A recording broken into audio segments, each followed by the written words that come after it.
Good morning. Welcome into Hurrdat Sports Live, presented by Centris Federal Credit Union. That's DB. I'm Ravi Lulla here at Hurrdat Sports Bar and Grill. What's up, DB? How we doing? Oh, we're doing all right.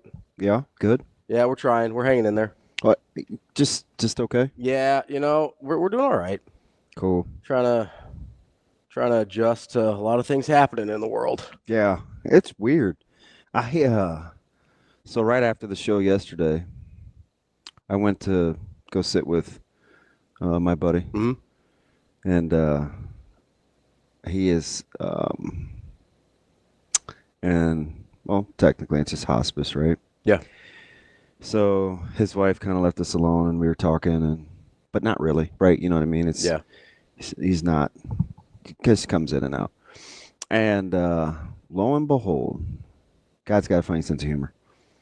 So I hear the door open and the dogs are going crazy. The bedroom's just off the opening, and this lady comes in and she's like, "Oh my gosh!" I was like, and I knew that I knew her, Mm-hmm. right? Because I did kind of this it's kind of this little shaky thing because it's just by her greeting. Yeah. She was the exact same lady that took care of my dad. Oh, wow. What are the odds? That's crazy. So I went to go introduce myself, and she goes, "No, She goes, "I know, I took care of your dad," and I was just like, "I gotta call my mom," Yeah. but I didn't. I text, and then I went over to my mom's, which was not good. I probably need to apologize to her because then I was off. Yeah. Yeah. Right? My mom's like, she's probably thinking like, why are you such a jerk? Can you just stay another 5 minutes? But I had to fix some stuff for her. But so it was good and bad. Yeah, sure. Probably weren't ready to think about it. No, not at all, not at all. And I have been in that situation, sitting at a bedside, right? Yeah. So I told his wife, I was like, yeah, I'm gonna get back there today, right after the show. But that was good. It's actually good perspective Mm-hmm. for me. Bro, it could be a whole lot worse. You know what I mean? Yeah. So like in the grand scheme of things, and then yesterday, oh, I did something this morning too. You'll be proud of me. Okay. I'll tell you baby steps. So this is all related. Okay. So I was kind of having a moment of like, all right, man, whatever the word is, like bigger picture or do the Yeah. right thing. So what do? I'm trying to be responsible and, savvy. I got a chuck ready. Mm-hmm.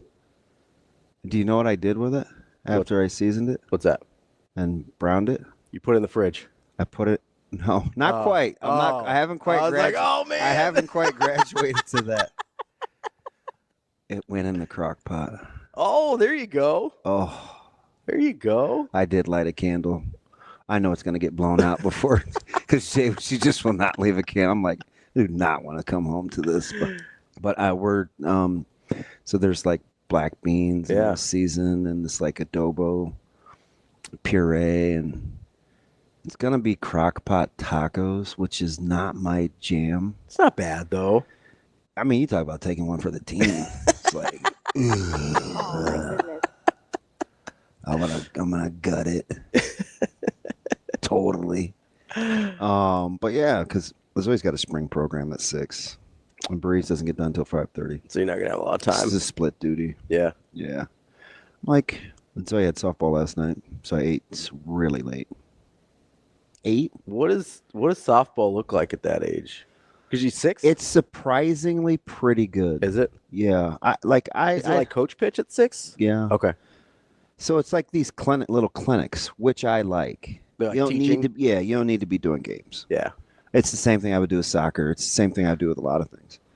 But she's very coordinated. Yeah. And she's like a mimic. So if you show, she'll do. Yeah. She really likes that. Nice. Yeah. Her bat's too big, and they don't want her to choke up yet. Oh, okay. So we're making a few adjustments. They used to yell at me. I didn't go. Yeah. You'd think I would. You got to get the report back. I probably ought to start being like a decent dad. I'm going to be honest with you. One of the things that appeals to me the least about the idea of being a father, and there's a lot.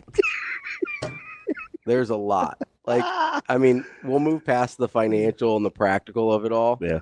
Because I'm pretty selfish and I like spending money on myself. Yeah.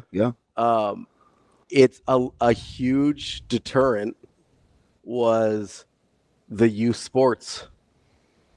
Yeah. Like little kid sports, right? I'm a seasoned veteran. You get to like middle school, they're like sort of coordinated. I'm just telling you, anything's possible. Yeah. Because Micah was awful. Yeah. So parents, there's hope. No, I get that. I just don't. He's actually good. I just don't want to sit through it. Like I don't want to watch listen, I didn't either. At all. I felt there's some guilt. I'm like, God, this is miserable. And why are you handing it to the referee and he's going to give it back to you so you can shoot? This is dumb. But I got over it. Like, you know what I mean? You just got to get over yourself. Believe me, it's a process. In college, I helped coach like a 10-year-old baseball team. Yeah. And which like you're starting to figure out like how to be a functional person at that point in terms of coordination and whatever. Nowadays, 10 is late. Yeah, so it was weird because at that age there's a huge like split. There's some guys and like kids that figured it out, and some that are basically still children. Yeah, like little kids, and so it was pretty challenging for me because I'm not that patient. I watched a similar documentary. Guy from California. No, was he in California? He was a high school phenom. Mm-hmm. And it's like Hunter Green. Nope. And he ended up either going to Alabama. I think he went to Alabama, but was never the guy that he was in high school. Football? Basketball. And all these players, they're just like, we're Google such and such. Like he was the man. Yeah. You'd think I would. It's not like Benji Green or anybody, but popular. I don't know if my search history, but. Was Benji the kid from Illinois? Yeah, Chicago. That got killed? Yeah. Oh, okay. Yeah. And how he just never developed through high school. You don't see as many of those now in terms of guys that just peak in basketball. At least. Yeah, because I think like people are better at it out. Yeah, like not much left in there. Yeah, they've done a much better job of being like, oh, he just grew faster than everybody else. There's not much left. Yeah. Versus also college basketball and the NBA are all about like frame and upside and all that kind of stuff. That's why people get frustrated. I was listening to a podcast yesterday about they were talking about Zach Edey, right? And everybody's like, well, yeah, everybody knew Zach Edey was probably going to be able to get you like 12-7 for the next decade, but you don't draft him in the top 5 because you want the upside, right? What does Zach Edey give you upside wise? So you take some guys that you're like, hey, this guy might be a huge bust, but I get the upside of a chance of having a superstar. Whereas with Edey, you just kind of know what you're getting, right? And that's sort of the like entire dichotomy of basketball evaluation now. It does still happen sometimes in football. You know what's interesting? What's that? This needs you have to allow your mind to go there. Okay. That's exactly how I feel about a guy like Cooper Flagg. Oh, sure. Just projection? Yep. Sure, yeah. I agree. That's exactly how I feel about Cooper Flagg. I think like it's cool. You mean he's not there yet. No, you want 15-8 maybe? Yeah. 15-8-4? Yeah. Sure. I don't think Cooper Flagg is going to ever be a 20-a-night guy. I think what people like about him is they see the floor as what you're talking about. Yeah, the floor is high. Super high. I just think the ceiling is pretty close. So I think that's where you would differ with a lot of scouts. I think scouts see some of the skill sets at the size I know and say, hey, if this works out. The problem is I see a lot of NBA guys. A lot of NBA guys with similar frames with more athleticism. Sure. And I'm not saying Cooper Flagg's not a good athlete because he is. Yeah.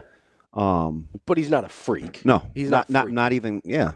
I think what a lot of scouts are banking on is the skill sets coming together to form this fully fledged like NBA scorer. How about him contemplating staying in school? He's not. I mean, I I don't- I hope not. I mean, so we went through this with Zion too. College, well, I think, but for different reasons, I think. Probably. Because I don't think Flag wants to go to Washington. Well, fair. I don't know why anybody would. Then that would be hard, right? Sure. And especially now, because the biggest difference between Zion and now is Flag still going to get paid. Like, I wonder what I Flag wonder. could probably pick a number, right? If he wanted to come, he's like, hey, I'm coming back to Duke next year. Find me X million dollars, and it's done. He could probably make that happen. Let me ask you something. It's hard though. Yeah. It's a hard question. Okay. So go back to your 20-year-old self. Okay. I was dumb. How much would somebody have to pay you? Not that much. Knowing, see, that's what I think. Not that much. Knowing you're going to lose. Yeah, not that much. So that's what I think. Like, it's really easy to be like, oh, I want to win and whatever. I mean, I think I could be miserable for guaranteed top pick money, 100%. play my brains out, get to my second contract, and move. Yeah. 100%. Right? And because you're Cooper Flag and the number one pick, even if it doesn't go super well, That's what you're going to get another contract. That's why I didn't like the Shedeur Sanders talk early about, well, he's, when Deion was like, well, he's gonna go to the right team. You know what I mean? It was like, I mean, maybe it's different with quarterbacks. I think it is. I think it's different with quarterbacks. And it's proven it can be career killers. But again, I mean, we've seen it too many times with quarterbacks. 66% of the quarterbacks that are starting were drafted in the first round. Mm-hmm. So it's not. He'll get another shot. So there's varying degrees, right? Yes. And that first contract. So the first pick in the NBA draft makes about $12 million. Yeah. I could be miserable for $12 million. Man. Like, I'd find a way. $12,000 would change my life. Yeah. Yeah. So, yeah, I could be 1,000. Yeah. Well, I mean, when you said, okay, so when you go 20-year-old Ravi, and you go, how much do I need to get my head kicked in all the time? I was doing it for free. It's not like we were good at basketball. But I will say this. Yeah. I will say this. Taking a beating and losing will take a toll. Oh, it does. And money doesn't really change that. It just makes you less miserable. Yeah. So there's always a threshold. For sure. And I don't know. Some guys are I say built differently, but I don't necessarily mean it in a good way. Mm. Some guys don't mind the losing as much. Especially, and I don't want to be old man yelling at clouds here, but especially guys that have spent a lot of... I can't believe I was 50 when I learned what that was. 50. 50. 50. No big deal. You know how many Simpsons episodes I've seen? I'm guessing a lot. That used to be my jam. Couple hundred? Maybe more? Lisa, it's your birthday. Is that the Michael Jackson birthday, one? Lisa. Or the guy... Yeah, Bleeding Gums Murphy. It's my favorite character of all time on The Simpsons. I'm at that in grade number 2. They killed him off too early. Oh, Bleeding Gums Murphy died? Yeah, he did. That's right. I'm a big Apu guy. Weird. Which is funny. Did they have any brothers on The Simpsons? Yeah. Carl at the nuclear plant. Oh, yeah. Black. That's right. That's right. I think there's... I like how they just do the little squiggly afro hair. Not only is he black, he's like a nuclear engineer. He's got like a... He defies all the stereotypes. He's got like a, high-powered, high-educated job. Yeah. What's wrong with that? Nothing. I'm saying they were progressive in the 80s. It wasn't like a token character. Wow. I thought the Simpsons started in the 90s. No. 89 maybe? Late 80s, I believe. I don't like it, but I think I'm going to agree with Robbie. Well, we're just going to do a quick Google here. I'm pretty sure you're right. I almost said selfish. 1989. Yeah, I agree with Robbie there. One of my good friends is a Simpsons buff. Hardcore. That's kind of weird to get into. It started when he was young. Yeah. And so he just kept it. He is not a huge fan of the later episodes, but it's been a thing that's been going on for so long now. It's kind of... Greatness is hard to sustain. I mean, it's been almost, 35 years, 36 years? That's hard to do. Yeah, that's good math. My friend Jamie would be proud of you. Coming up with a new episode every week. I mean, they're at like 500 episodes. It's hard to be funny that much. Are you getting into any spring training baseball? Yeah, a little bit. I mean, I saw Garrett Cole blew out his elbow. Yeah, that was like waiting for. You just knew. Yeah, and it seemed like they were dead. Like the second opinion was always weird because I'm like, the doctors know what a Tommy John looks like, right? I am waiting for some advancements in that surgery and TJ though. Yeah, it's been a while. I mean, I don't know what it would be, but we're talking what, like 50 years at this point? Yeah. Like, you think they figure something else out? You know, it was to a point for a while, probably 6-7 years ago, where even in high school, well, if it's going to happen early, man. It's proven you can come back and study show, and it's just like, you throw a little harder. And I'm not intentionally blowing out that UCL. Having that UCL and needing some work.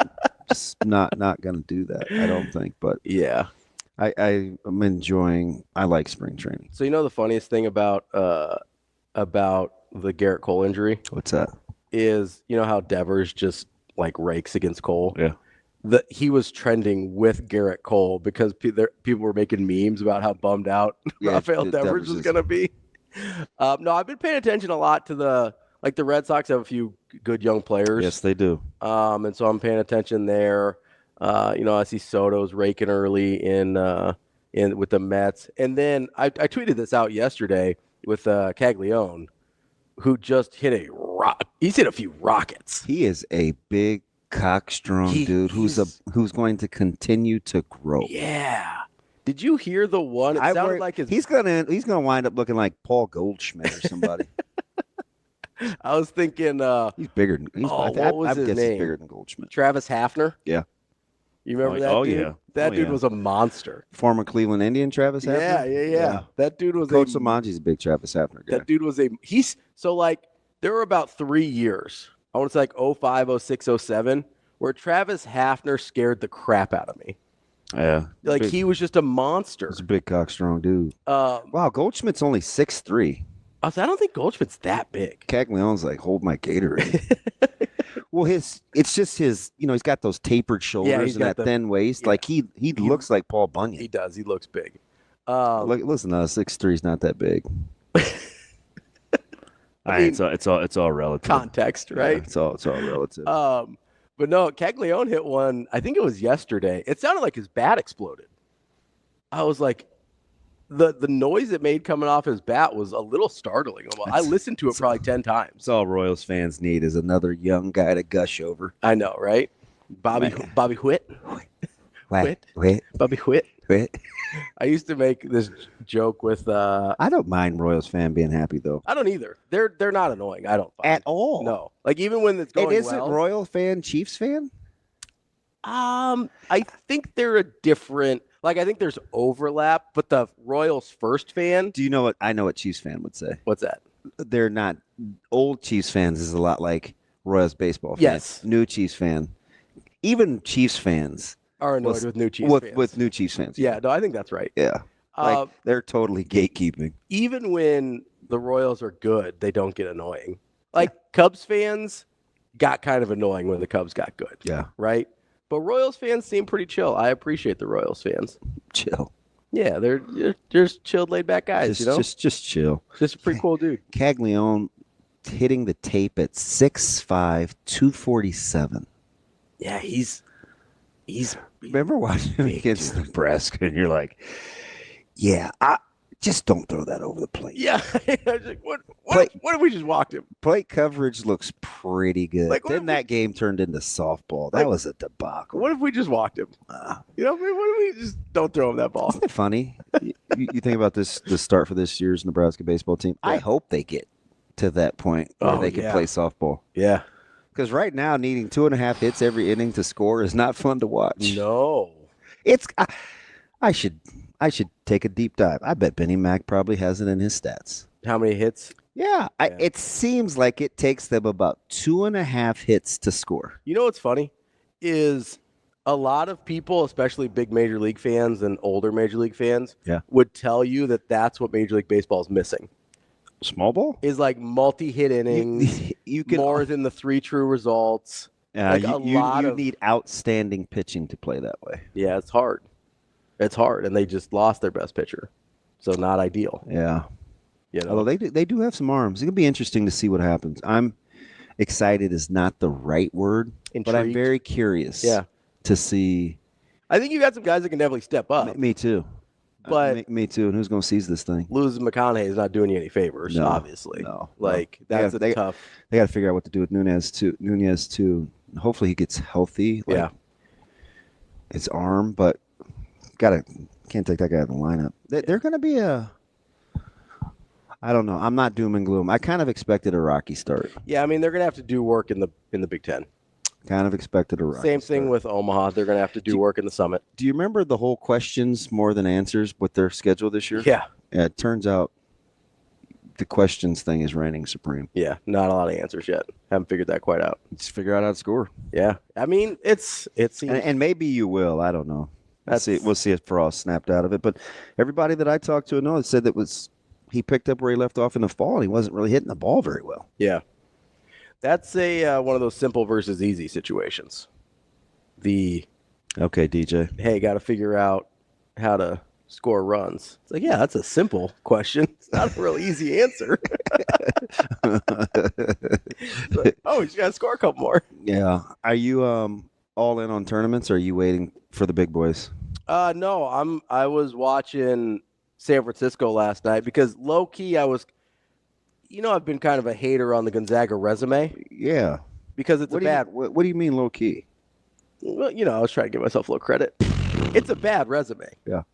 And so I thought if San Francisco beat them in the semis, there might be a chance they got left out because they probably deserve to be left out if that happens. So I was kind of rooting for San Francisco last night. Yeah. They weren't able to pull it off. ACC gets going today. Are you happy about that?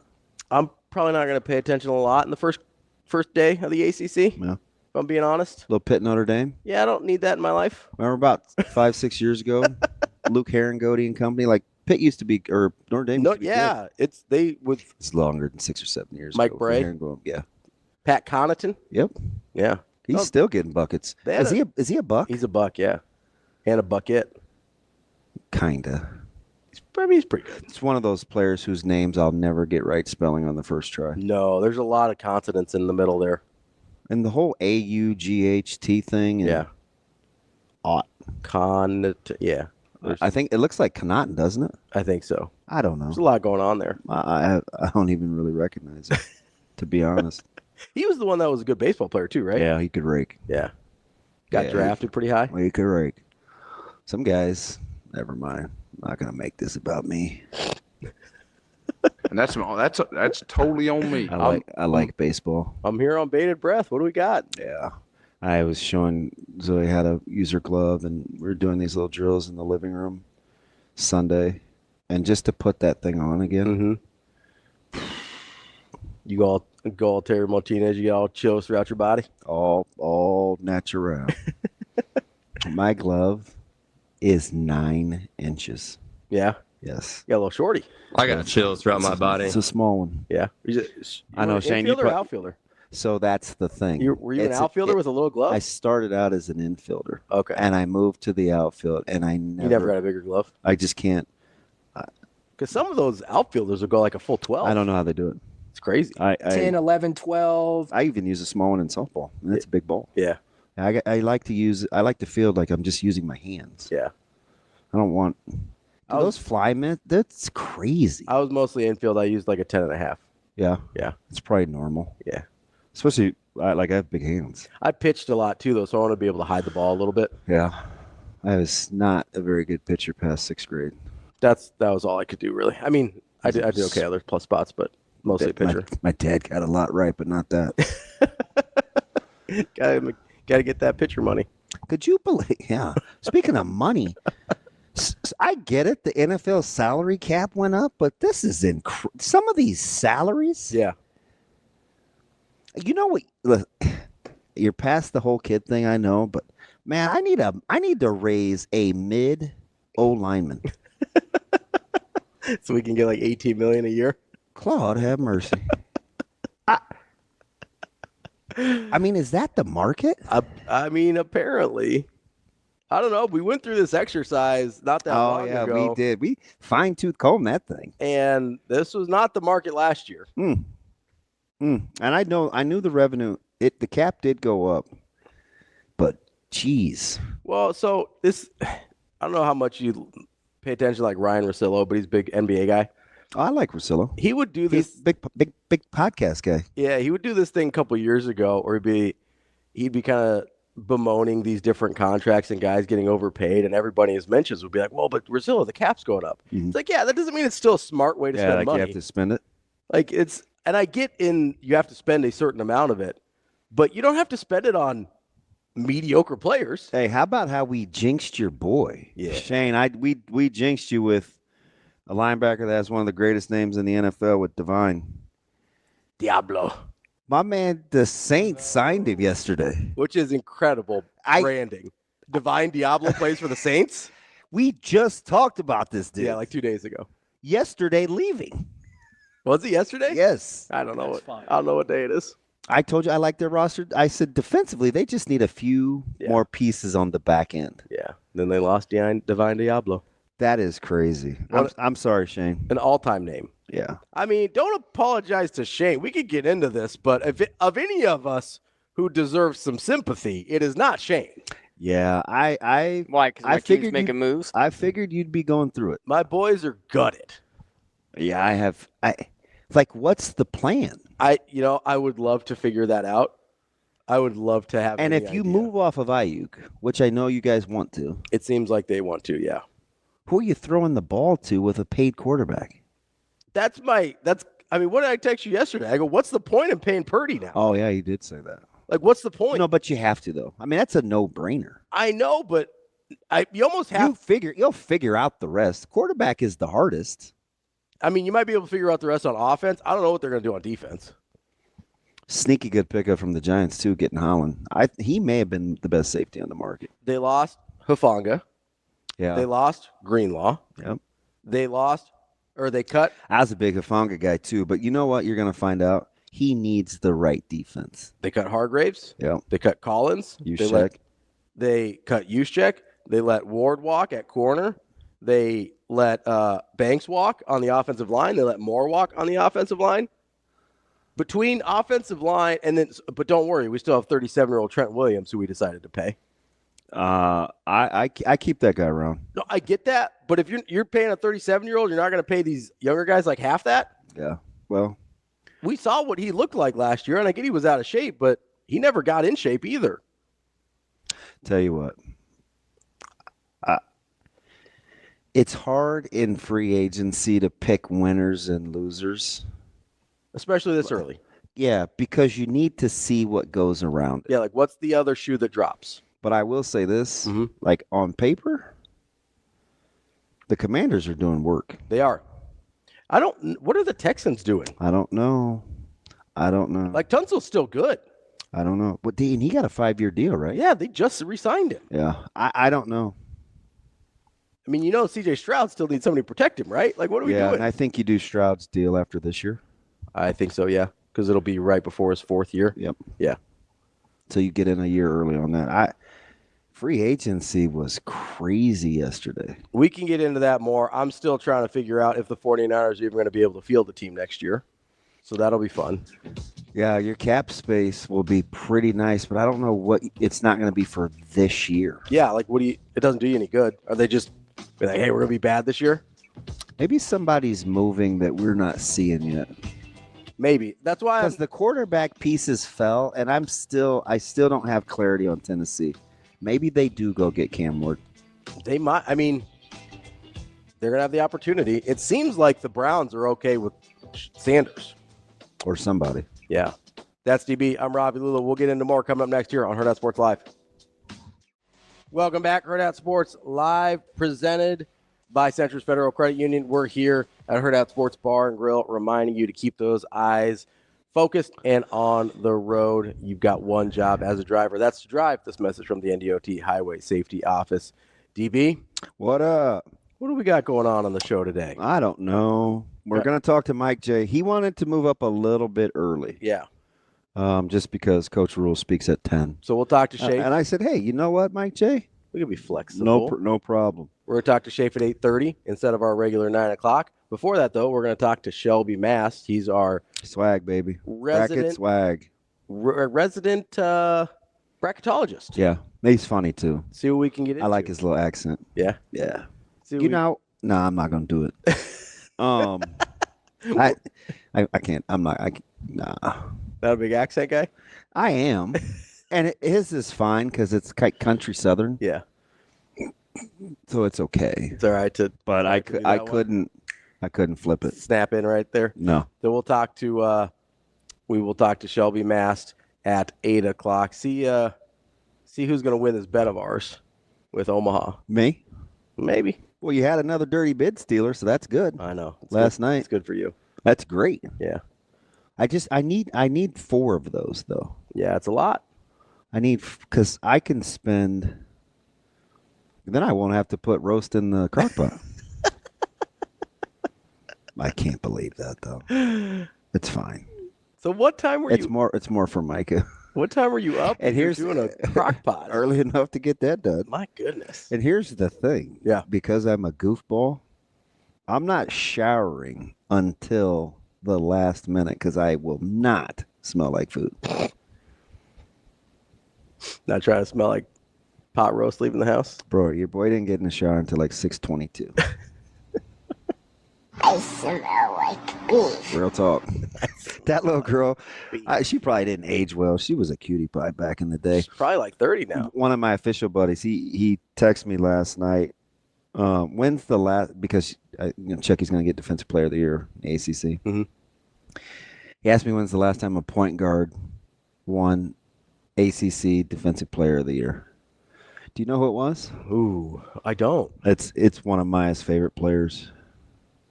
Give me a. It makes me sad because I hate this team. Is it Duke? Correct. It's not like Chris Duhon, is it? Older. Okay. Not a bad pull though. Good defense. Duhon was a good defender. That's a good pull. What? How much older than Duhon? Significantly. Okay. So within the last, I need to give you a little wiggle room. Within the last, it's not Hurley, is it? 8 years. Oh, you meant it's more recent than Duhon. Yeah. Okay, I thought you meant further back. Who was the point guard within the last 8 years? So that's 2016. And more current. recent. Yeah. We're not doing like a Trey Jones, are we? That's gross. Yes, it is. Trey Jones. Man. That is so gross. Well done. Thank you. I'm probably more impressed with the Duhon reference. Dude, that's like my late 90s, early 2000s sports in general, but that is a good pull. That's my wheelhouse. Yeah, that's fine. And especially I was super into, I really liked a lot of those North Carolina teams too, so I was paying a lot of attention to Duke at the time. Yeah. Because it means I hated Duke even more. But yeah. It's on TV more than Leave It to Beaver. Yeah, there's a stretch there where I could go pretty deep on those Duke and Carolina rosters. Yeah, I went down that rabbit hole a couple Saturdays ago. Yeah. It's all old Carolina. All old Carolina. Trying to psych myself up into somehow Carolina could beat Duke Saturday. Yeah. Somehow. That didn't play out that way. No. And who was why was it? It was Sam. Just jugging me with the old shiv. Oh, man, Duke's roster is so much better than Carolina's. It used to be like that. They used to be dead even. No bleep, Sam. I know they rot right now. I know, Sam. I'm aware. That's why they had to hire a GM. And really, it's Carolina. I know. It ain't a lack of GM. It's Humberto's fault. Big Hubie Davis guy. No, I am a Hubie Davis guy. Just not as your head basketball coach? Correct. Correct. That would be correct. How funny was it yesterday? And I know I said Saints, Shane. I meant the other dirty team in the South that hates the Saints. Divine is a Falcon. The Falcons. Divine Diablo is a dirty bird. So your boy, our resident listener's boy, Mike Sauter, Michael Jerome Sauter, thought it was funny to send me tweets about Rodgers potentially going to the Steelers. Yeah. Not so funny now, huh, Jerome? Yeah. Enjoy Justin Fields. Oh, he had already running the triple option. He had already talked himself into that before he even sent the Aaron Rodgers tweet. I'm like, he stopped by. I'm sitting in the office yesterday. He stops by. He goes, man, I like Justin Fields. I mean, $20 million. That's a bargain at quarterback. Who's playing fullback? Like Lydale Carr? You're gonna get like a. And they're gonna go split back with Breece Hall and Braylon Allen. I thought they might go see what Tony Richardson's doing. The old Chiefs. Wow, I mean, another good pull. Juszczyk's available now, so you might as well go get him. Yeah, T-Rich was there around the time Dumas was. And that's he was there with Priest Holmes. And he did not seem like the type of guy I would enjoy being around. Tony Richardson? No. Yeah. Good fullback, though. But I was young and dumb, so it could have been me. There's a good chance it was me. I had T-Rich thought very highly of himself. I struggle with turtlenecks and jewelry. I know the kids brought it back a couple years ago. I think that is a horrible look. I'm not a huge fan. It's a horrible look. This is a pet peeve of mine that's been popular at drafts recently. What's that? It's when the guys are wearing the chain on the outside of their dress shirt. Yeah. So it's suit coat, dress shirt, chain on top. I hate it. It's definitely a layered look. I hate it. I don't like that either. It's a bad look. Quit ruining your suits. I have very strong feelings about suits. I need you to quit ruining them. Oh, man. All right. That's good. How about the Bears? The Bears. I mean, Ryan Poles I almost sent my man AR-15 a message. He's got to be happy about his Bears. Yeah. I forgot he's a Bears fan. And at least they're building from the inside out. Yeah. Last year, the last couple of years has been from the outside in. Well, and the 49ers are tearing down from the outside in, so I appreciate that. Now, listen, we can't just all have 49er hour because you're in your feels. Yeah. They're going to be all right. Maybe. You'll feel better after. You'll get some basketball today. And then I'm hoping Central Connecticut State can punch a ticket. Yeah. Team Sellers. Yeah. Get Patrick in there. Get him NCAA tournament bid. Yeah. Have another Creighton guy in the tournament with Al Huss. Yeah, so that'll be 3. Yeah. Because you're waiting on the winner of the Georgetown game, right? Yeah, Georgetown DePaul.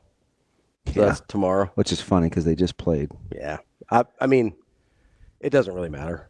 Wow. It shouldn't matter. No, I hear you. And if it does, then they were going to lose the other one anyway. So what's the difference? Sonic Smash. I made smash burgers last night. Yeah? Yeah. I went to Sonic the other day. So there's a new one in Lincoln off of 84th. I was driving to the church. Yeah. And they moved it down like 4 blocks. I just wondered why. Oh.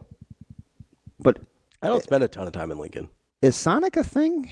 Yeah, I think so. Their breakfast was legit back in the day. Their breakfast is pretty good. What's the like lunch or dinner thing? Like burgers. If you want burgers. Burgers? Yeah. Their burgers are pretty good. Okay. Or sometimes I'll go for like a late night snack if I want some ice cream. Their ice cream is pretty good. What'd you get? I just got a diet cherry limeade. I love their diet cherry limeade. Yeah, so that might be one thing I'll go back to, like slushes. Yeah.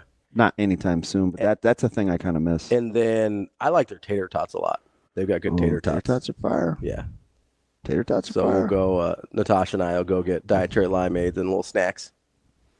All right, so Sonic. Yeah, Sonic's not bad. I'm kind of out of touch with... I don't know if it's always busy. If anytime we go after... I think people think Sonic has good food, don't they? I think so. Like for a fast food place, it's good food. All right, I'm just checking. I'd put it in the neighborhood of of Freddy's and Culver's. I thought Culver's was like creme de la creme. Culver's is good. I like Culver's. I've never, honest to goodness, never been there. I would put Sonic and Freddy's in the same neighborhood. They're in the upper tier of fast food for me. I got some friends that hate on Freddy's because they don't like shoestring fries. Oh, I love their fries. I would prefer. I love their less fries. potato than more potato. Yeah, their fries are one of the reasons I like them. I got to ask you a question before I get back into this NFL thing because I'm still laughing at Hassan Reddick getting paid. Kind of. Yeah. Dude sat a year. I mean, did we remember he was even in the league? I did not until I saw he got signed. If I'm being honest. I was like, dude just played hardball, left, got paid. Not the long-term deal, but he's getting older. Yeah. What do you think Coach Rule talks about today? Yeah, that's an interesting question because I would assume, because he's kind of just kicking off spring ball, right? Mm-hmm. I would assume he's going to talk about, Which isn't for a while still. I'll say a couple more weeks. Yeah. Yeah. I would assume he's just kind of talk about some of his goals for the spring. And I would guess he's going to talk a lot about April 26th. Now that it's finally been announced, I'm guessing he's going to answer a lot of questions about April 26th. I don't know how much he's going to entertain that, but I'll be curious. I mean, that's what people we'll see what questions he gets. I'm guessing that's what people ask about, at least to start. Because I don't know, like, was he going to go into the whole format thing? I don't know if they'll go into the whole format. I'm guessing more the process on landing on what to do. But it also depends on, a lot of times Coach Rule will come in with like an opening statement, and that tends to change the path of where the press conference he just comes in and talks about like surgeries and off-season injuries, and then and then he'll tell you, like, he'll kind of tell you what he wants to talk about if he doesn't want to talk about the spring stuff. So that's I'm kind of in. Hey, I know you asked me that question, but this is what I want to say. Yeah, it's like here's my answer. It's totally unrelated, but you're gonna like it anyway. We good? We good? Yeah, we good. More Hurrdat Sports Live coming up next. Welcome back, Hurrdat Sports Live. That's DB. I'm Ravi Lulla here on the Pillar Exterior stage. DB, huh? How we doing? I'll tell you here in about 50 seconds. In about 50 seconds? If I say, okay, if somebody says to you, now that's a tasty burger, what do you think of? Applebee's. Okay, we're on different pages. Hey. I was trying not to do the voice. I was really trying not to do the voice. Okay, listen. So two things.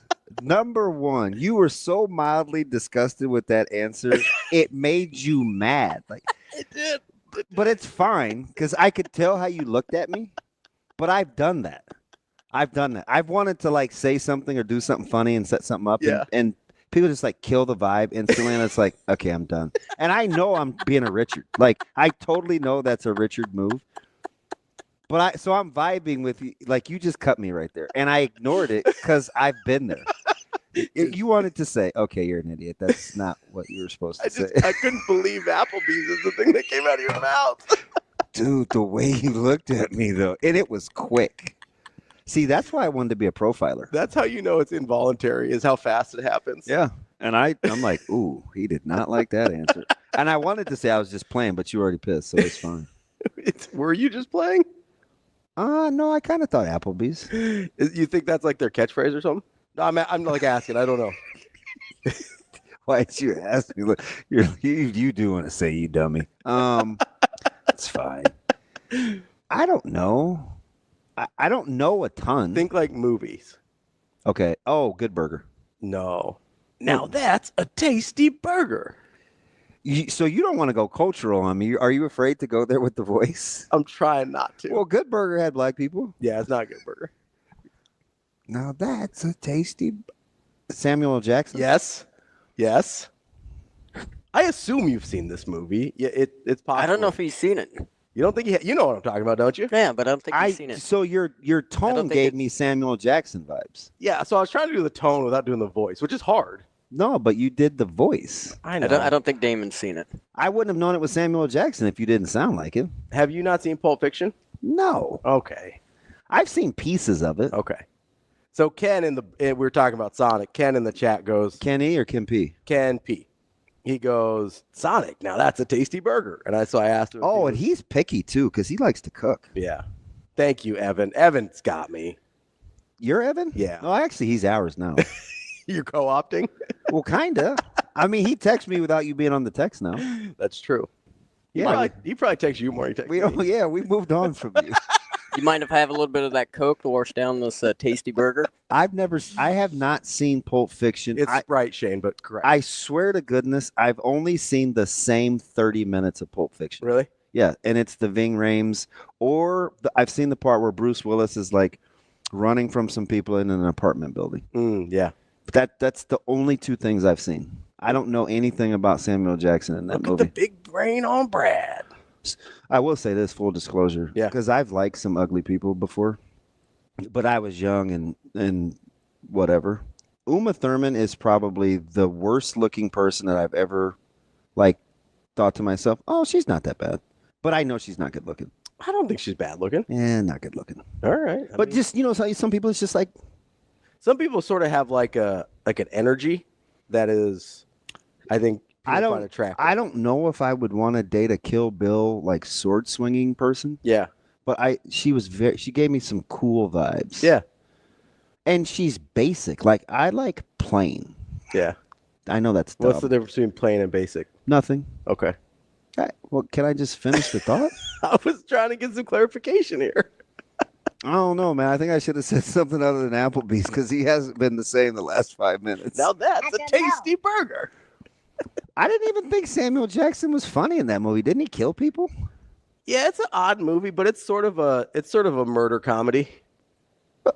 It's like a hitman comedy. How could dudes putting ball gags in your mouth be a comedy? Well, that part's not that funny. Yeah, that doesn't make any. I don't think comedy about that. But I haven't seen it, so I guess I should. I never would have thought of that movie as a comedy. There's a lot of funny lines in that movie. There's a lot because even I used to work with a guy that thought a movie that everybody cried over was a comedy. What?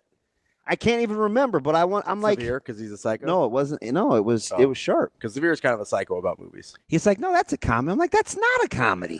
Nobody laughed. What's funny about Pulp Fiction? Don't people get killed? Yeah, there's a lot of funny lines though.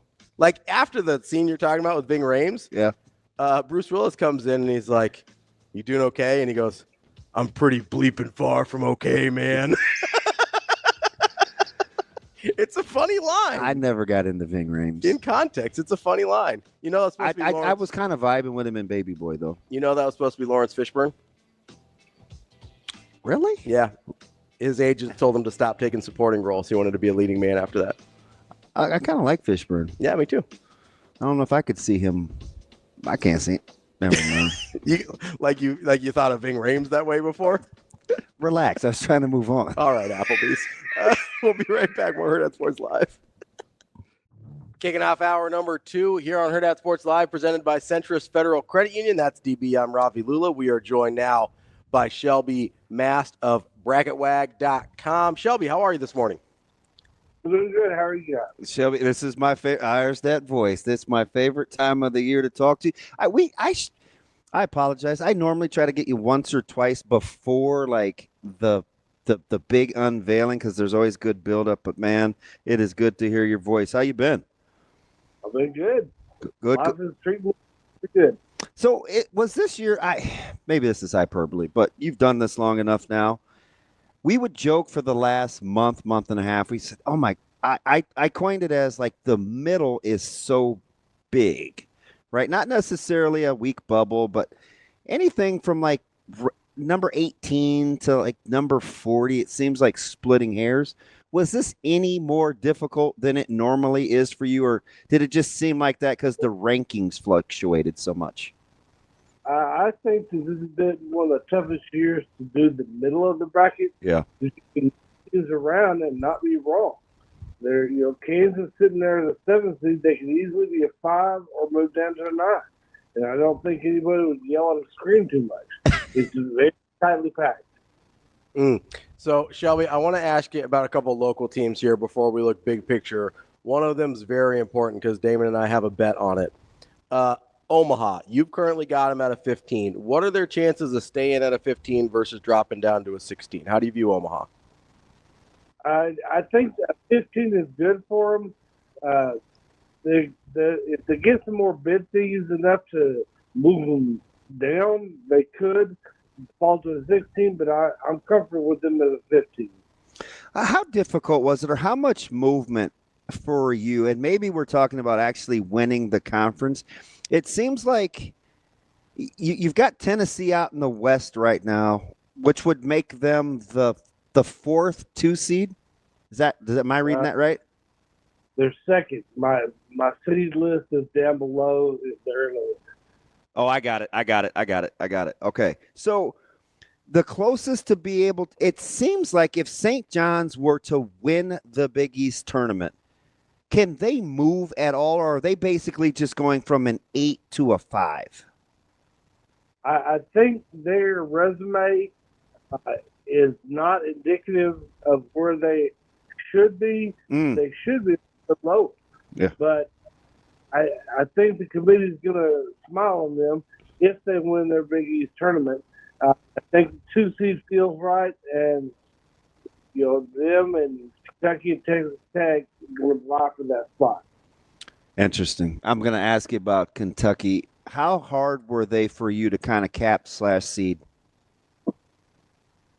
They've been difficult because they've got some really stellar wins, but then they've got a bunch of losses.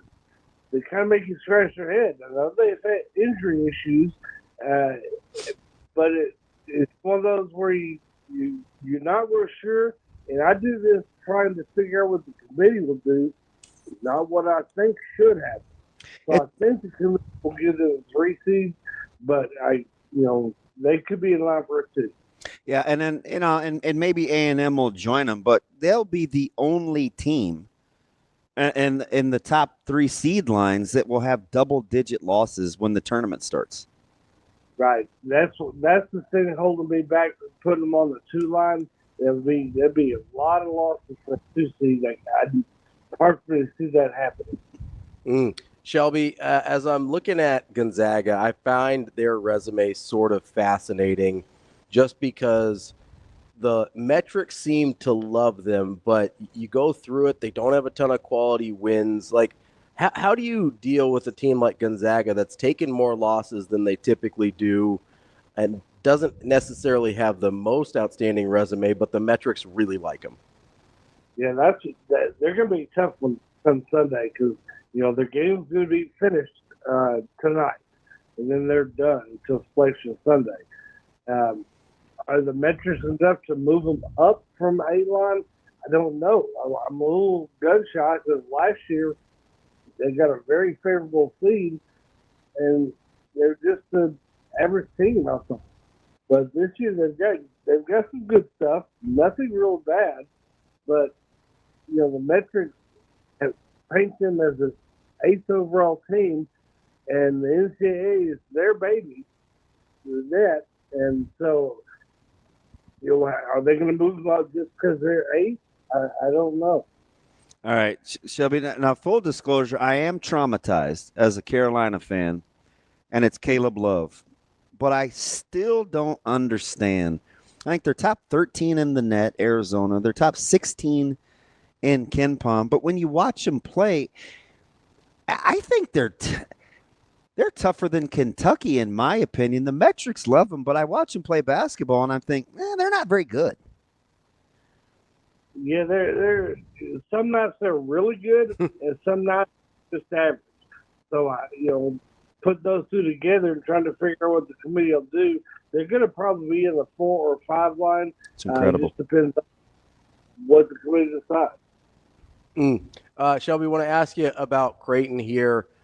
They currently are in that dreaded 8-9 spot that so many fans want to avoid. Is there any chance for them to move off of that, either from a 7 or all the way down to a 10? There's a chance. I don't know who they play the first round of their tournament, but if they were to lose that opens the door for them to drop. But to move up to a 7, they probably have to get to the conference tournament final. Shelby, what about a team? We were going through the odds to win the Big Ten yesterday, and I get it. There's a little love for teams like Illinois who are talented, but haven't quite peaked, or a team like UCLA who may be undervalued. When you look at a team, I'm going to give you 3 because they're all kind of similar in terms of their room for upsets. Who do you like, and in terms of how they're built, between Purdue, Wisconsin, and UCLA? Boy, you could put them in a hat and just pick one out. That's the way it seems. Yeah, it is. Purdue has, outdone themselves this year. I didn't think they'd be as high as they are, but they've, Zach Edey's gone pro, and now that they've got a nice team. Wisconsin is another one that they've had some good wins, but then some head scratcher losses. And UCLA, that's a good team too, but the same thing: good wins and head scratcher losses. Shelby, as you kind of look at this bracket compared to previous years, at least where we think it's going, and I think we have a pretty good idea at this point, how does the top of the bracket in terms of strength compare to previous years? I think this year you've got 7 teams that could end up on the one line. And usually we've got probably 3 locks. And, in the other years we've got teams that could move up because of other teams losing. We've got 7 really good teams. Okay, and, so our 5, 6, 7, is it Bama, Tennessee, and Michigan State? Yes. Okay. Bama, Michigan. Any of us could move up to the one line, and it wouldn't be a big deal. How good do you think this year compared to others? Because, Kelvin Sampson, this is kind of what he does. They shoot it pretty well from behind the arc. Is this one of the better offensive Houston teams you've seen? Probably so. LJ Cryer he's a great leader, but their defense is just tough. It seems like you're 5 on 7, and their offense is really good. Shelby, as you kind of look down past that, you mentioned the 7 teams that can possibly be a number 1. Are there any teams sort of in that 3, 4, 5 range that, not necessarily for seeding purposes, but just from what you've watched and the metric that you just particularly like and think is really good? I think Kentucky, they could, if they're healthy, and we know they're missing a guy, but they've had enough time to prepare without him. But if they get on a roll and get favorable matchups, that could be a really tough team. It just depends on, are they going to be healthy and, get it together. But they're very talented. I know the ACC has been hot garbage this year, but any redeeming qualities you like in Clemson? The metrics seem to like them. They got wins over Duke and Kentucky. They just win. That's what they're doing. And I think Clemson, they had a nice run last year, and I think they could do the same this year. If you're looking from top to bottom, in terms of teams that you think can win it, how close is Florida to Auburn and Duke? They're very close. There's not a big drop off at all. Florida is going to be one of the favorites to win it all, and I'm kind of leaning toward picking them, and I'm a Duke guy. Ooh, well, I'll forgive you. That's okay, because we can all kind of laugh at Carolina in this season, even as a Carolina fan. Let me get you out of here on this, Shelby. For teams that are built to make runs in the Big East tournament, it seems like there's some movement. There's some room for movement. I would assume Creighton's floor is a 9. What do you think their ceiling would be? I think if they win the Big East tournament, they could be looking at a 6, but probably 7 is the best they can do, depending on what other teams do. I'm always interested because I always want teams. I don't want to cheer for a team that's on the 8 or the 9 line. All right, so but you think they can get to a 7 if they win the Big East tournament? I think they can get to at least a 7. Oh, nice. All right. You go. That's Shelby Mast, bracketwag.com. Shelby, we appreciate the time and hope you get some sleep after this week. I'm going to try. Thank you. Thanks, Shelby. Shelby Mast from bracketwag.com. Yeah, it's a really interesting field this year. I could see Creighton getting to a 7.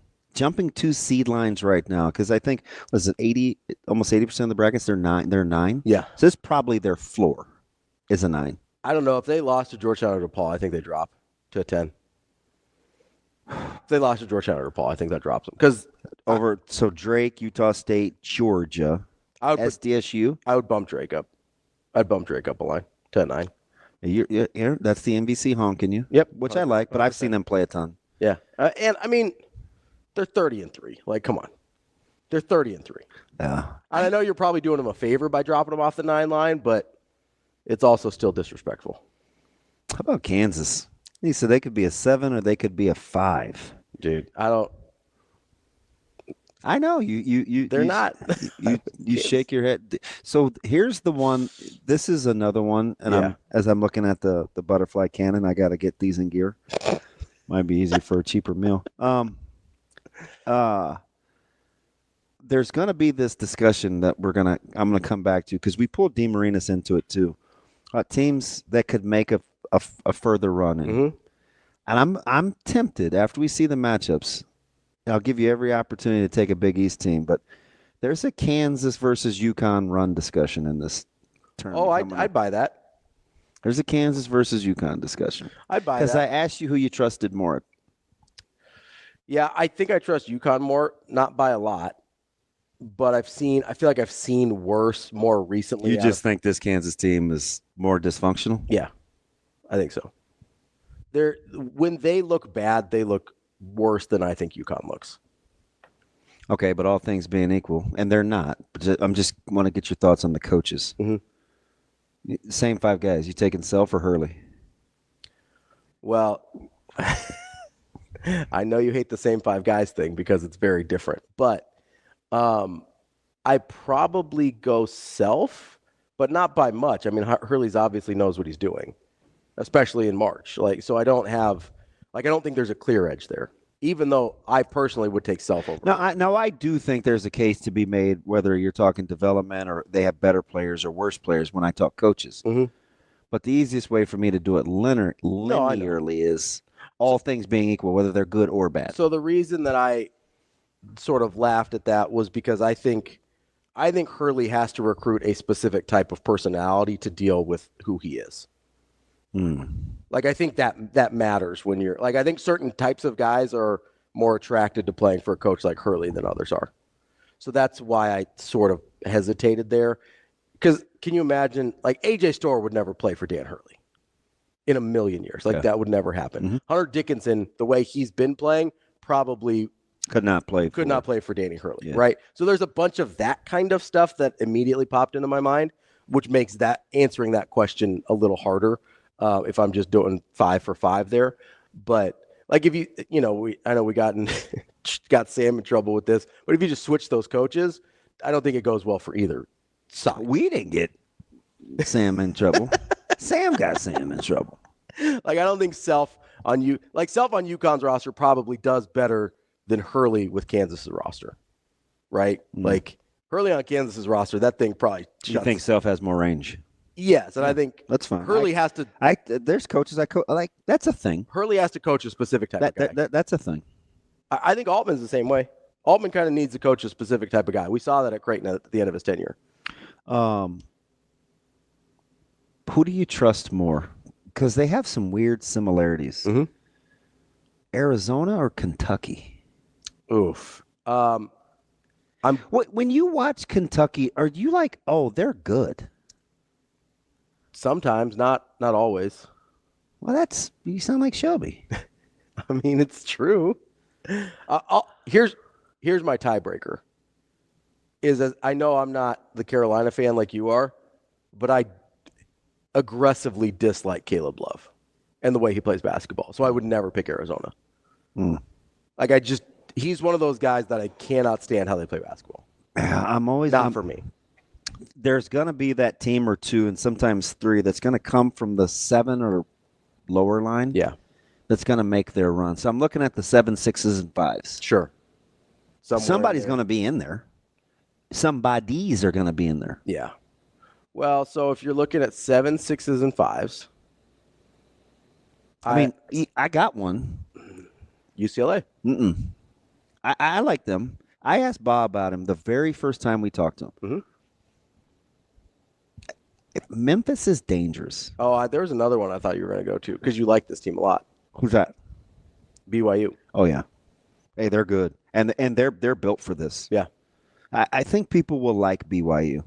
I would take. That's a good one. That's a really good one. They're a 6, right? Bracket Matrix has them as a 7. Yeah, that's a good one. There's several teams I would take over Arizona or Kansas in those 5, 6, 7 line. I would take UCLA. I would take BYU. I'm surprised UCLA's offense doesn't bug you. It does, but I've seen them win like that before, and that's also true to kind of who their identity is supposed to be under Mick Cronin. Yeah. It's not something I particularly enjoy, but it's true to what they're trying to do. So I appreciate that they're succeeding at what they're trying to accomplish. But I would take BYU. I would take UCLA. I feel like I talked you into UCLA over the last 2 weeks. Well, it's funny because I was trying to talk you into UCLA. No, you tried to talk me into the fact that Mick Cronin did the right thing. It worked. I mean, eventually. Hey, better late than never. You just skipped over how they lost the next 3 after he said that. Yeah, I wouldn't worry about that.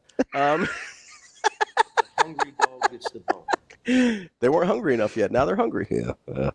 They're like Tyrese and Too Fast, Too Furious. I gotta see where hungry. I gotta see where Illinois is seated. So I was going to bring up Illinois because if you want a hyper talented team that is sort of hit and miss, I probably take an Illinois over a Kansas or an Arizona, personally.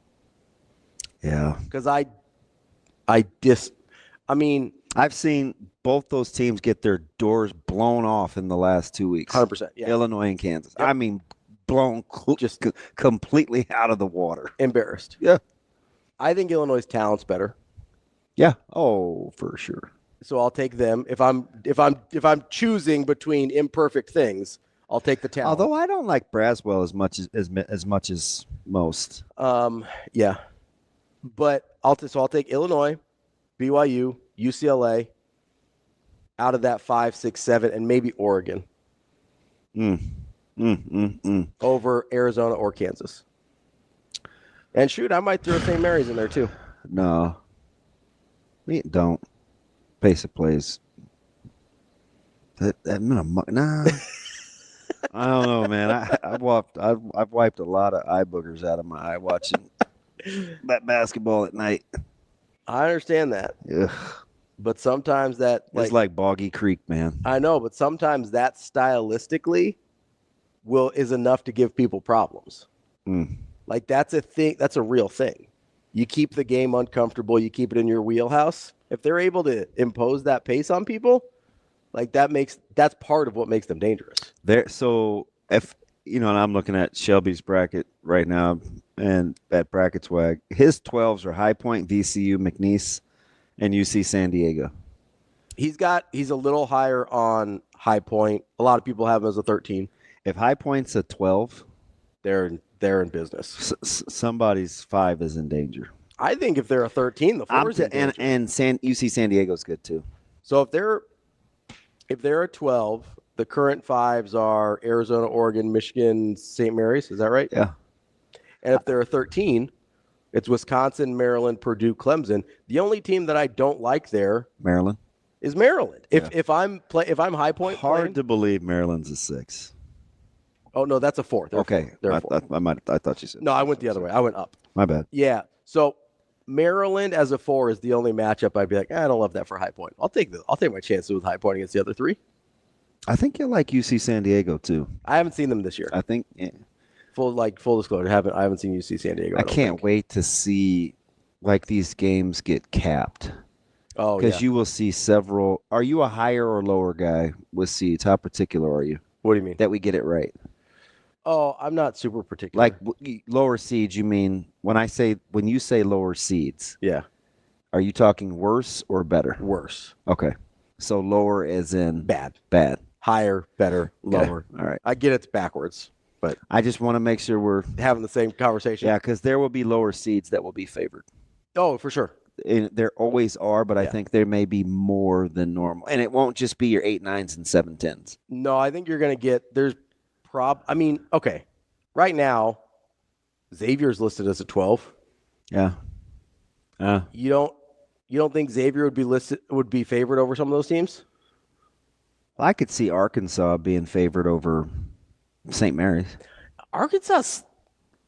Listen, I know people don't love Cal. Or Oklahoma. But that's a talented team. I'm not sure anybody wants anything to do with Arkansas. Because right now, currently, Oklahoma's on the 11 line or 12. I've got Oklahoma on the 11. As a team that has 5 conference wins. Unbelievable. Enjoy that.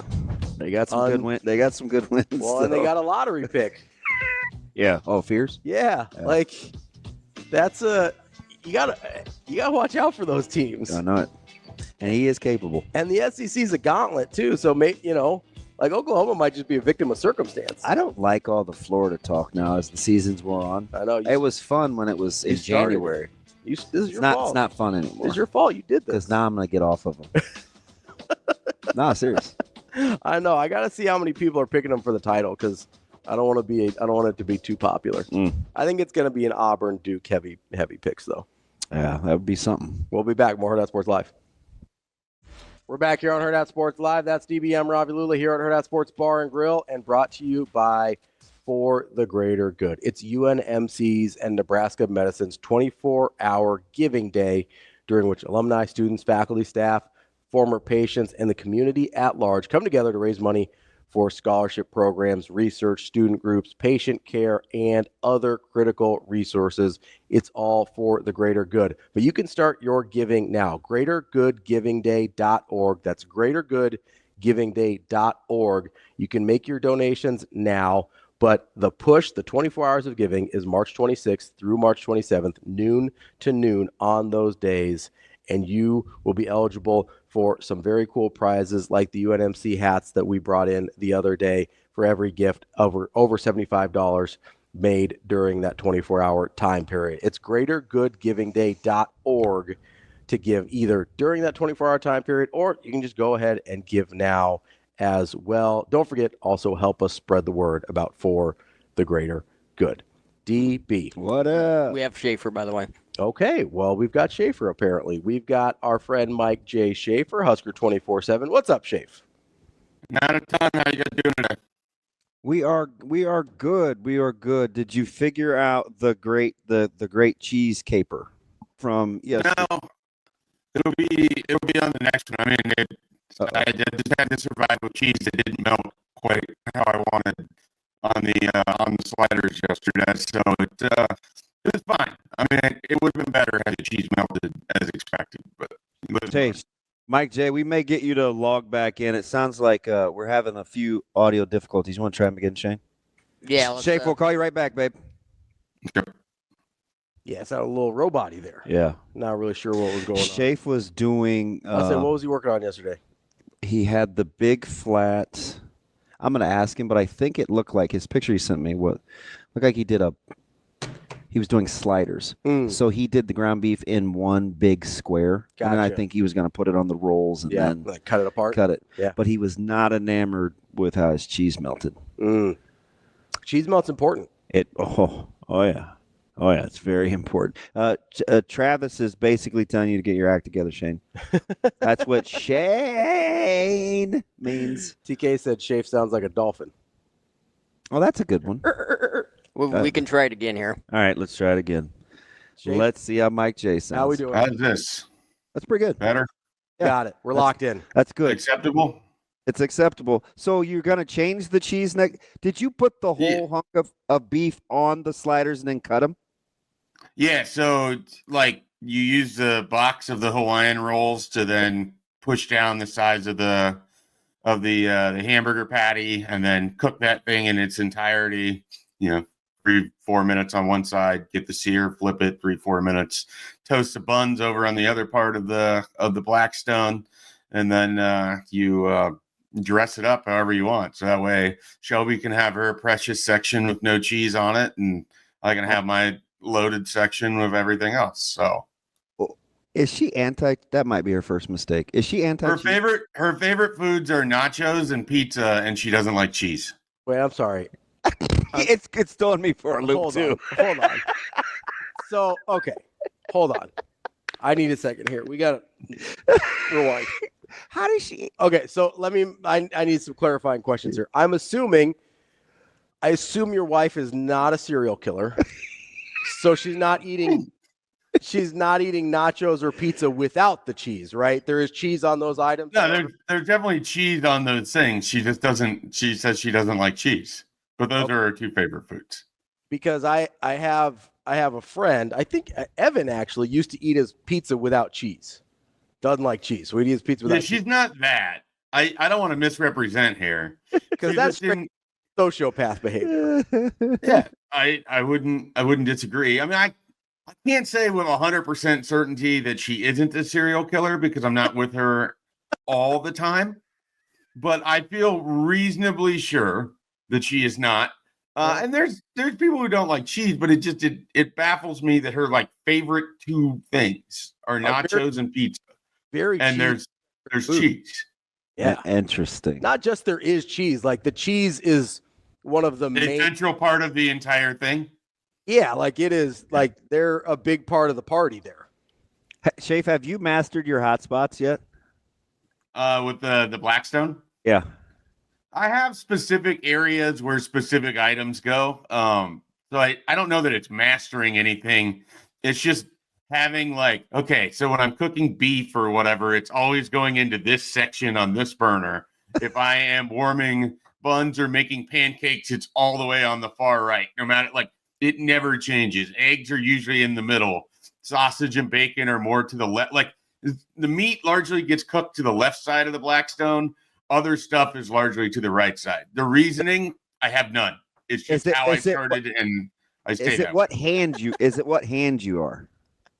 I don't. It could be. I think a lot of it is that the way our house faces, we get this this wind coming out of the southwest, and so I would rather the meat be further away from the wind because you need the temperature usually at the higher level over there. So it's more an idiot's attempt to try to control the weather slightly while he's on the griddle. I mean, that's really. You know what's funny though? It 100% matters.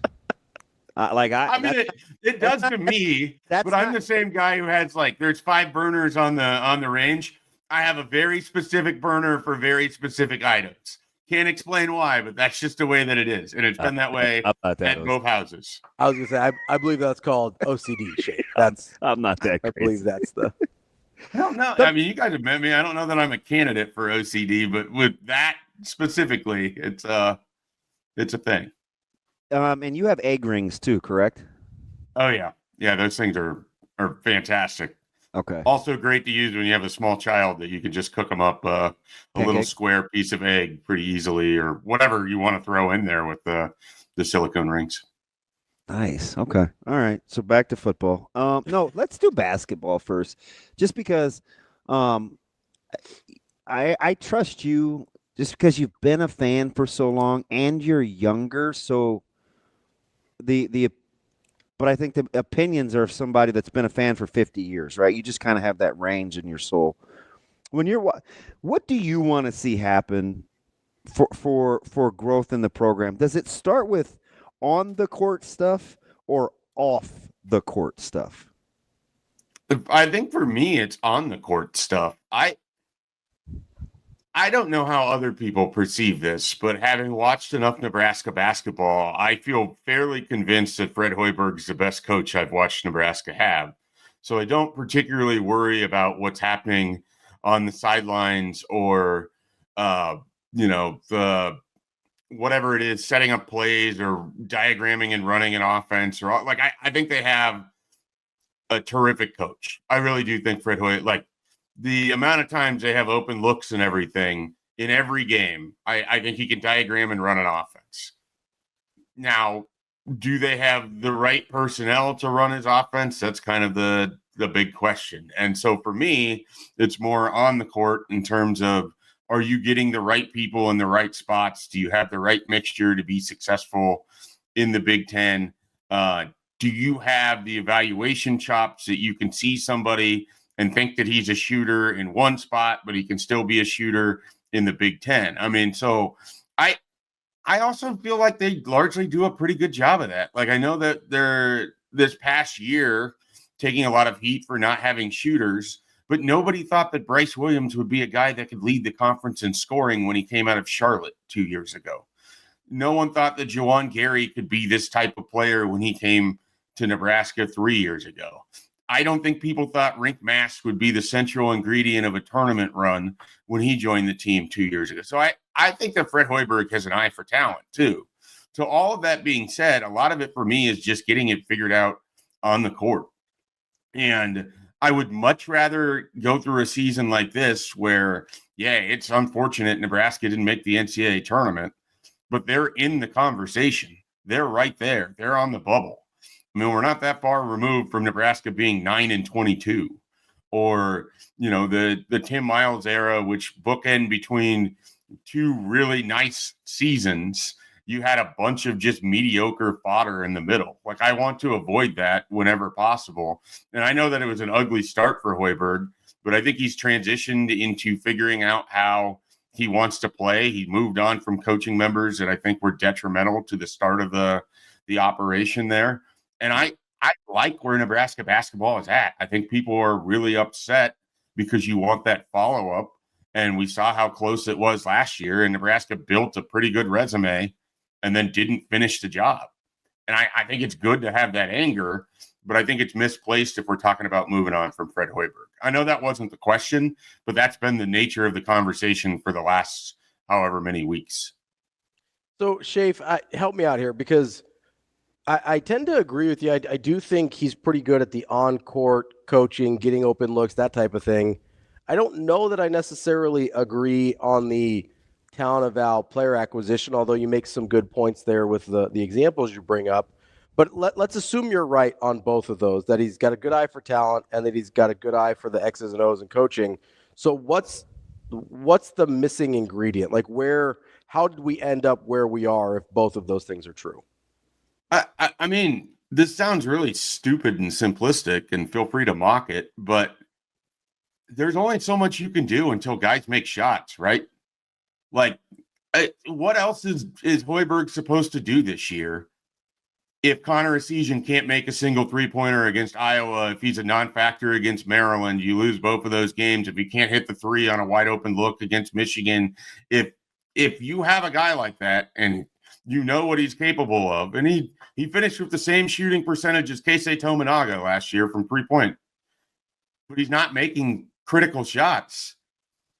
That's sometimes you flip a coin a bunch and it comes up tails. That seemed to happen to Nebraska this year. Like, I can't look at this team and think that it's this colossal failure of being put together when I also thought that they were right on the precipice of making the NCAA tournament if they win 2 more games. Like, I can't have it both ways. I can't tell you that he put together a terrible roster and yet they were right there in the NCAA tournament discussion when you lose games because Brennan Rigsby has the best game of his life and no one will know that name outside of Nebraska basketball fans for all of eternity. Or when you are unable to get wins against Rutgers or Iowa or whatever in the month of January. And that all comes down to coaching, and that comes down to Hoiberg, and that comes down to on-court performance. But I thought the team was good enough to be an NCAA tournament team. They beat more than a handful of NCAA tournament teams. They played up, they played down. Maybe Hoiberg couldn't get the right gauge on how to get those guys motivated or how to get those guys playing consistently. It felt like there was too often 10, 15-minute periods in a 40-minute basketball game where Nebraska was in a walkabout where they were allowing too many baskets or couldn't, avoid turnovers. But again, I think it's disingenuous to say on one hand that Nebraska was right there in the NCAA tournament picture, which it was by all accounts, and then say that they did a poor job putting together a basketball team. Like, the results weren't there. It doesn't necessarily mean that everything leading up to that was bad, or that, like, if a couple things are tweaked or a couple things go your way or a couple shots are made, we're having a different conversation right now. So, Schaefer, I'm glad you brought that up and put it in that way, because I would make the argument, and I'll see if I can convince you here. I would make the argument that Hoiberg is actually better, even better than we think, and you think he is at the actual coaching part.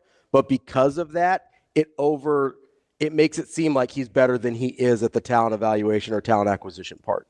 Like, I think so he's maximizing lesser pieces is what you're saying?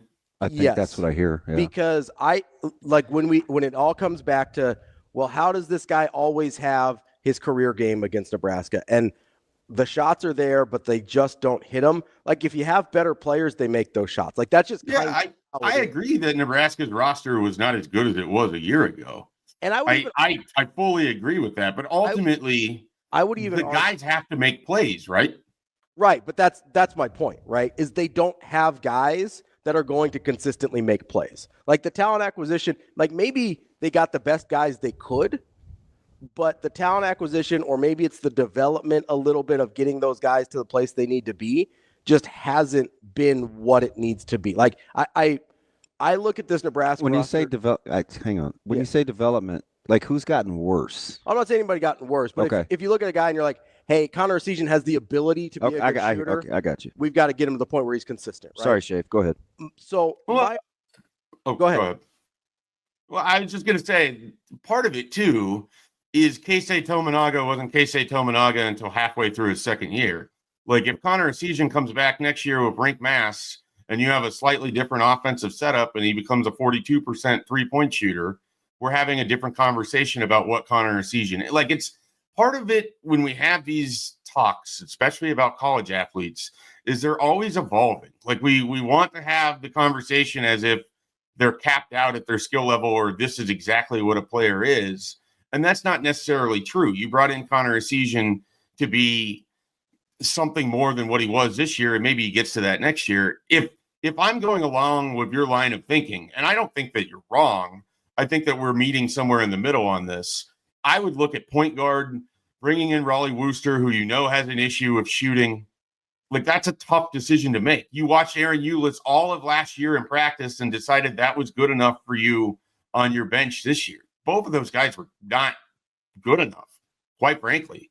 I mean, what I wouldn't trade to have J.J. White come 50 miles down to Lincoln and replace Nebraska's point guards and what this season would have looked like with that kind of trade. I mean, I think they're a tournament team if you have J.J. White playing instead of Raleigh Wooster or Aaron Eulis in those minutes. I mean, one of the biggest criticisms I have on Fred Hoiberg has been the inability to figure out point guard since the moment that he's gotten here.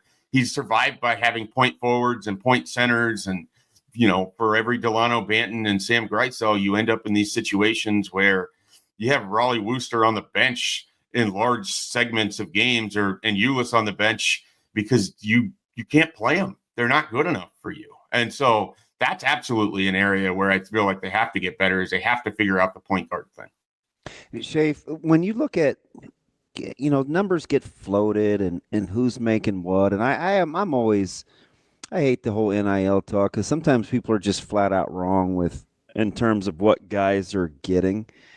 But having said all that, are you okay? Do you feel pretty good about Nebraska's financial commitment to basketball? Because the low-hanging fruit or the narrative now is, well, they get the best that they can. They're just not spending money wisely. And it's not like they don't make runs at guys. So I think the conversation is a little more nuanced than funds available versus the guys that are getting the money. Yeah, I think they have support. I think it certainly could be more, which is true of everybody, right? Like that's not a knock on anything, but it's not that they didn't have money and it's not that they didn't spend money, but where they allocated money last year did not work in their favor. And some of that was some of the money, from what I understand, some of it came in a little bit later and you're spending on a very specific position that's going to cost more money. Then you're going to pay more for a Braxton Mia than you would have for some other guys in your class because you feel like you have to have that. And to a degree, maybe you did. But hopefully there's a better plan in place this year. There's a better understanding of what your funding is. I think last year was sort of unique because you had Juwan and you had Bryce. And so much of the portal are guys that play in a similar spot or a similar position. So you weren't necessarily seeking out those players. So you're trying to build specifically around this build of Bryce Williams and Juwan Gary. And you knew Rink wasn't going to be back. So I think it's a little more open this next upcoming year, but they have a lot to replace. So it works both ways. Yeah. How do you sell a placeholder knowing that Mast is coming back, right? It's like, what are you telling him, Morgan, or Mia, or these guys? Well, hey, this is for 1 Well, that's year. why you're specifically looking for 1 year players. I mean, that was hard. And I think they had some other people ahead of Braxton Mia that they just weren't able to get. And so, it didn't work out as you wanted in that sense. It'll be interesting how they choose to go about it this time, because outside of maybe the 2 redshirt freshmen who we know nothing about in Frager and Janikowski or Janowski and Hoiberg, Esesian, and Mast, is there anybody else that we feel comfortable would be coming back? Because if that's what you have, you've got a completely wide open slate to kind of operate under there. Because Mast can be a stretch 4 or he can be a 5. Hoiberg can come off of the bench or he can play, the off guard for you. Esesian can come off of the bench or he can. So I just think that they have a more open slate to kind of work from. But at the same time, you've got a lot of statistics and a lot of scoring and a lot of, leadership that just left the team or had their last game on Sunday. What do you do with like a Gavin Griffiths moving forward, where that's like a pretty high profile sort of, I guess, whiff from this class that probably would have been really useful? I mean, is that a guy you look at as possibly a contributor next year, or what do you do with that? He must. I personally would. Yeah, I mean, I would have liked to have seen him play more, especially down the stretch when you're not winning anyways. But it's hard to say. I mean, how many games did he just didn't even get on the court in that stretch? It seems unlikely that he would be back, but I would almost be willing to bet on that upside if he's willing to stick around. I mean, some of it is whatever his NIL is. Do you need that money back to give to somebody else? Does he want to just go play at a lower level so he has more opportunity? What he chooses to do can affect you there. But I wouldn't hate the idea of trying to bring him back and see what's there in a second year. I mean, I think we see so many of these guys that are plug and play players that can step in and play immediately, but there's still a handful of guys that in the old system would have had to sit out a year, would have been able to get acclimated with where they're at, acclimated in the offense, acclimated with what the conference plays like, and then would have their opportunity going forward. So I think, we judge really harshly when guys don't work immediately, but that's not the way that it used to be. There used to be more of a build-in to a transfer. Now the expectation is that you have to be able to play right away from day one. Yep. Although I think football may put a hold on that narrative, because they still have, I think, guys that are kind of developmental and especially this staff. I mean, they're trying to do it both in the portal. I mean, they want the immediacy, but they want their Gabe Moores or Jalen Georges or Andrew Marshalls or Mir Khans, guys that you can see what they are a couple years down the line without having to expect that they're immediate players. But then you also get the Desan McCulloughs and the Watson Trents and everything else. It's funny. I'm glad you bring up guys like Marshall, just because I think as a fan base, we've kind of penciled him in, and he's just one of a many that I'm thinking, I don't know, guys. Like, it's a big jump and a lot's asked of you. Like, this offseason is literally a thinning of the herd. I'd be very reluctant to pencil anybody in. Yeah, well, I mean, outside of maybe O-line. I mean, you do have to have some guys like Rocco and hopefully Pritchett kind of step up in a hurry. But and Key's another guy. Mm-hmm. Yeah. Well, I mean, if Rocco and Pritchett aren't able to take starting jobs for you, then you're going to be a problem. You're going to be pretty unhappy, I think, with how the season goes. And even if they do, it's not a guarantee that it's going to look pretty either. Let me get you out of here on this, Mike J, so you can head over. Do you have something in mind that you think you want to hear? You know how sometimes during these pressers, he'll say what he wants to say, but are you going to kind of go by the opening statement? You're playing it by feel? Like, what do you think today is about? The precursor for spring? Well, it sort of depends on where the conversation goes. Is it going to be trying to get all the nuts and bolts of everything ahead of the spring, where guys are at health-wise, who's going to be available? All of that stuff's really valuable. And then you have people like me who want to ask a big picture question every now and then, or something related to they just hired a general manager. And I'm curious how that all works with Matt Rule, and someone that famously has his fingers in everything. How much control of the roster is he ceding to a general manager? How much of the day-to-day operation is that individual taking over? I mean, I have questions related to that. Contract guy. I really bet he's the contract guy. Yeah. And maybe that's just what it is. But that's just one of the new areas. And he's talked in a lot of these podcasts he's done lately just about the evolution of the recruiting department or player personnel in college football. And so I wouldn't mind trying to get him into that venture as well. But a lot of it's going to be, I think, the spring nuts and bolts, how he feels about things, how guys have worked out, things of that nature. And, and then we'll see kind of where it goes from there. That's our guy, Mike J. Schaefer, Husker 24/7. Schaefer, appreciate the time as always. We'll talk again soon. All right, guys. Thanks for accommodating my schedule, and we will check with you next week. Thanks, Mike J. That is Mike Schaefer, Husker 24/7. They'll have a couple of surprises in that secondary. Yeah. Oh, yeah. Nebraska just dropped the official announcement of Sir Patrick Stewart, Jean-Luc Picard, the new GM of the Nebraska Cornhuskers. So I think that might be a topic of conversation at the good old presser today, DB. Yeah, we'll see. We will see. More Hurrdat Sports Live coming up next. Oh, I pulled a Ravi. Welcome back. Hurrdat Sports Live. Old DB, Ravi, Lulla. We are here at our Centrist Federal Credit Union stage. I hope you guys are enjoying my balloons.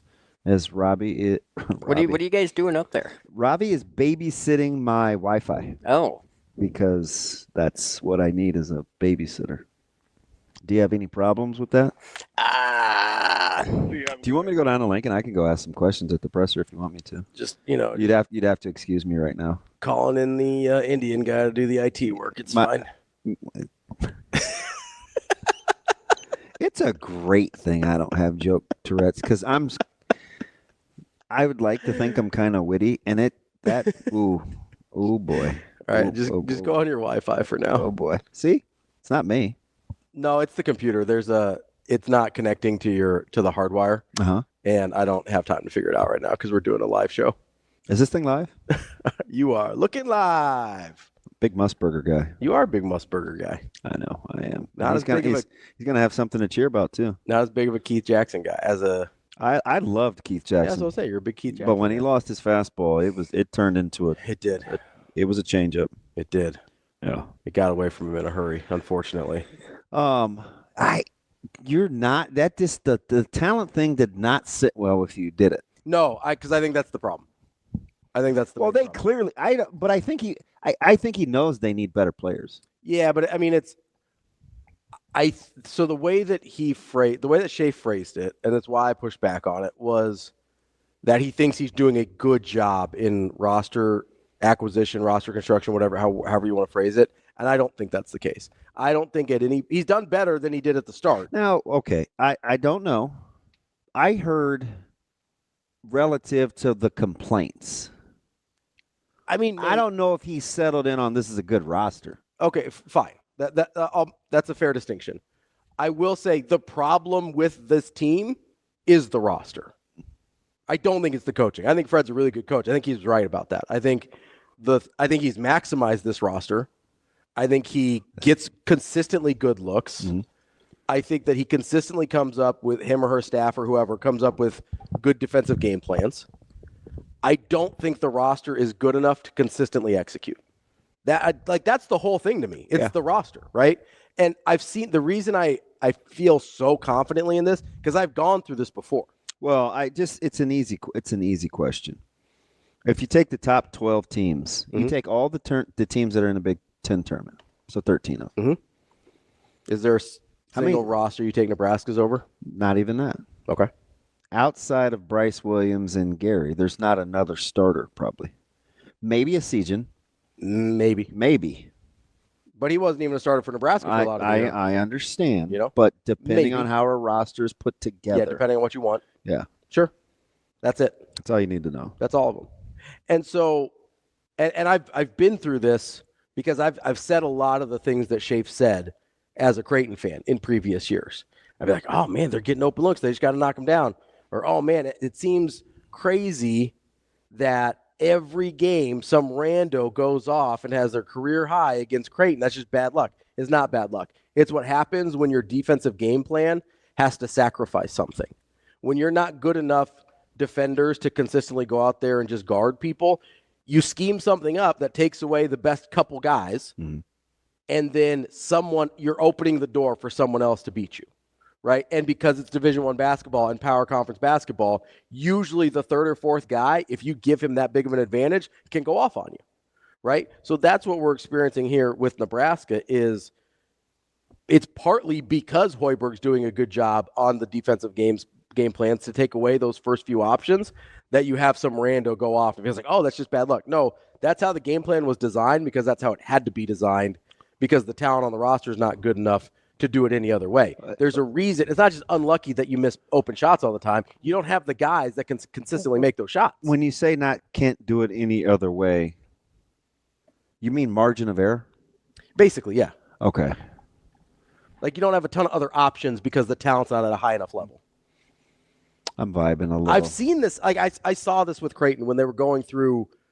But here's the thing, though. You don't let a 28% 3-point shooter go bonkers in Minnesota, because it depends on. You know what I mean, though. It depends on the shooter, though, right?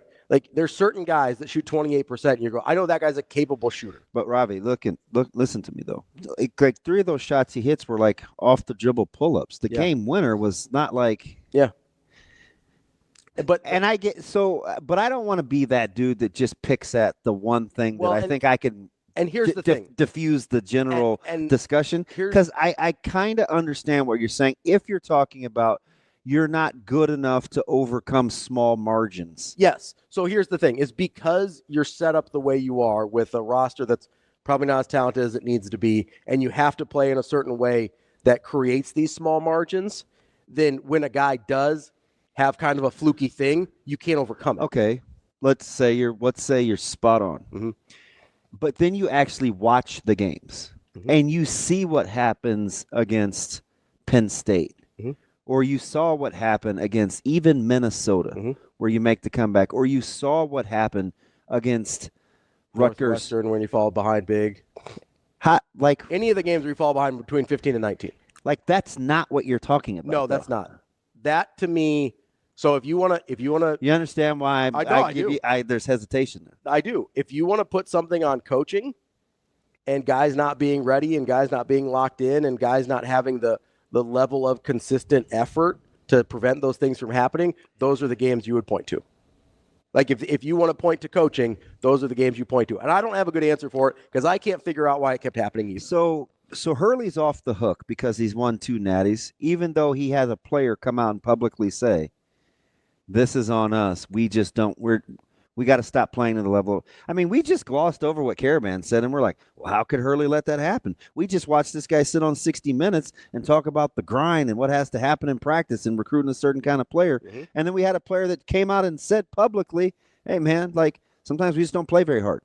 So that's the problem with when we were talking about Self versus Hurley. If you get a couple guys on a Hurley team if Bryce Williams came out and said that about this team, which we kind of believe to be true, we would look at it as an indictment on Hoiberg. Kind of has come out and said it. Gary more than Bryce. Yes, but where it's like, hey, we need to play harder. Yes. Whatever, you know. So that's part of it. I don't know. Sometimes I take that as an indictment on the locker room. Like, if guys are aware of it and they say it out loud that, like, hey, coach is putting us in a good position, we're just not doing it. Like, at some point, that's on the players. I've been there. You know what I mean? Yeah. And so I actually don't. I mean, I told you about the players only meeting we had last year after whoever was after North. Yeah. We had to nip that in the bud early. Yeah. It's still the same staff. Yeah, like, I usually, when somebody says something like that, I usually put it on the players. I don't think coach. Like, when Caravan says that, I don't usually think, oh, Hurley's not. So you're not a big, well, if you're allowing it, you're coaching it. If you're not coaching it, you're allowing it. You're not that guy. Not for effort. Sometimes execution things. Really? Like, listen. I think it would be just the opposite. No, so for execution things, like, if it's, I mean, Nebraska football, we had this conversation a ton, right? With Foley and special teams and everything like that, right? Is if you're not coaching it, you're allowing it, whatever. I think there's certain things where, like, let's say you've got a safety for Nebraska. Yeah. Okay? That is consistently late on run fits. Like, doesn't see it fast enough, isn't committing fast enough, not making the decision correctly fast enough. And you keep putting him out there, that to me is allowing it, right? You're not giving someone else an opportunity to make the read quickly and correctly. Because you want them to coach their way into having options. Yes. Okay. Right? That's different than execution of, say, special teams, where it's like, hey, this guy snaps it correctly in practice every single time. We did hear this. And then sometimes he two-hops it back during a game. Yeah. I don't know how you prevent that if you're a coach, right? So execution is not always created equal. You know what I mean? There's certain things that are just, hey, this is a physical skill, you have to do it. That would be an equivalent to shooting in basketball, right? You're putting a guy in a good position to shoot the ball. He makes him in practice. He just doesn't make him in games. That you need a better long snapper. Guess what? Nebraska went out and got a long snapper, right? You need better shooters. Nebraska needs to go out and get better shooters. So, like, not all execution is created equally. The equivalent to that in basketball is, let's say you've got a guy that is consistently not in the right spot or is late. Let's use Braxton Mia, for instance, because I think this happened a lot. Consistently late rotating to help. And it happens every time. Then you're allowing it by continuing to put him out there. How do you explain Mason Miller year over year? You just chalk that up to an emotional anomaly or confidence anomaly? After the broken leg, yeah. I have to. I don't know what else. He shot 45% from 3 last year. I don't like. I always think he's been a little overrated as a defender, personally. Like, I think he looks lost more often than people give him credit for in terms of being in the right spots. That's my personal opinion. But in terms of the shooting, it has to be a confidence thing after the leg. We're talking about from 45% leading the Big East in shooting last year to 15%. He's made 6 threes on the year. So do you know where I'm kind of landing the plane on this? Where's that? And I've listened to this for 4 days, right? Mm-hmm. Since the L. It's not like Nebraska's basketball didn't try to get better players. Sure, yeah. They brought him in all offseason. Mm-hmm. They didn't say yes. Yeah. So I give a little pushback to the talent eval thing. Yeah, I don't know if it's a talent eval, but it is a roster construction issue. Kyle came in. Mm-hmm. Like they wanted Kyle. They talked to Saint. Mm-hmm. They made a run at Hunt. Like I mean, people have to want to say yes too. I get that. Here's where I have a problem though. Is this in regards to talent eval? Yeah. Okay. And I know this is an outlier. But there's a lot of guys like this out there. What did Schaefer say about the point guard spot? Yeah, it's been an epic failure since forever. If JJ White was on this team, yeah, you don't like they could have gone and gotten a JJ White. I get that that's an outlier. I don't like that because you get a chance to see the product. I understand that. It's after it's happened. I understand that. But what do we give Crutch credit for in finding JJ White and Marcus Sutton, right? Talent eval. I know. Beforehand. And I get we're talking about different kind of levels of college basketball. And they are also allowed the patience to push through and get the finished product. It didn't start that way. I understand that, but I don't think so because Hoiberg we have these conversations about like it's double-sided. We talk plug and play. Well, such and such does it, or look what happened in Indiana, or look what happened, and we'll use some place, right? And we'll talk about these turnarounds. You know what's different is the expectation level while it's happening and the pressure that people feel to turn this thing around. And we don't really value it. We had a head coach say, and listen, I'm not vouching for him, but I am saying he was at least self-aware enough to say, hey, man, I panicked because I'm competitive and there was pressure to win early. I compromised myself. Okay. Yeah. Do you know who's probably not going to say that? Signetti. Yeah. That's why I don't like the linear. I don't like the JJ. I don't like the one-off example, even though I get the point. So let me say this. You're not allowed the same amount of grace to fail without the pressure of X amount of eyeballs while you're doing it. So I would make the argument, and I get there's more pressure at Nebraska than there is at Omaha. I get that. I would argue that Nebraska basketball actually does give you a decent amount of leeway to figure it out along the way, because otherwise Fred Hoiberg wouldn't still be here. He really struggled. Now listen. I'm just telling you why I don't like the one-for-one thing. I understand that. And I prefaced it with saying it was an outlier. But you brought up my big issue with Fred's roster construction, not just this year's team. Well, we heard it in football, right? It's like, well, why can't we just be Iowa? Football's a different football's no, a it's different not. beast. No, it's because not. of the expectations. No, it is not. a different no, beast. It's fudge, man. Basketball's had more success recently than football. What are you talking about? I understand that, and people still don't look at it the same. I can't help dumb. You know that's true, though. I can't help dumb, though. But where do expectations come from? I'm not letting you off the hook because where people do can't. Expectations come from? I'm not letting people off the hook because they can't think fluidly. I'm not doing that. I understand you're not letting them off the hook, but that's the truth of expectations. The expectations for Nebraska basketball and Nebraska football will always be vastly different. Yeah, I understand. I clearly understand that part. Right. That's all I'm talking about. That's why you can't compare Nebraska football to Nebraska basketball, because it's a different thing. You can compare Nebraska basketball to some of Nebraska basketball is closer to Indiana football in terms of what the expectations are. I wouldn't say they're the same, but it's closer to Indiana football than it is to Nebraska football. So it doesn't stop. Again, it's a supposition. Let's say, okay, Ravi, you're right.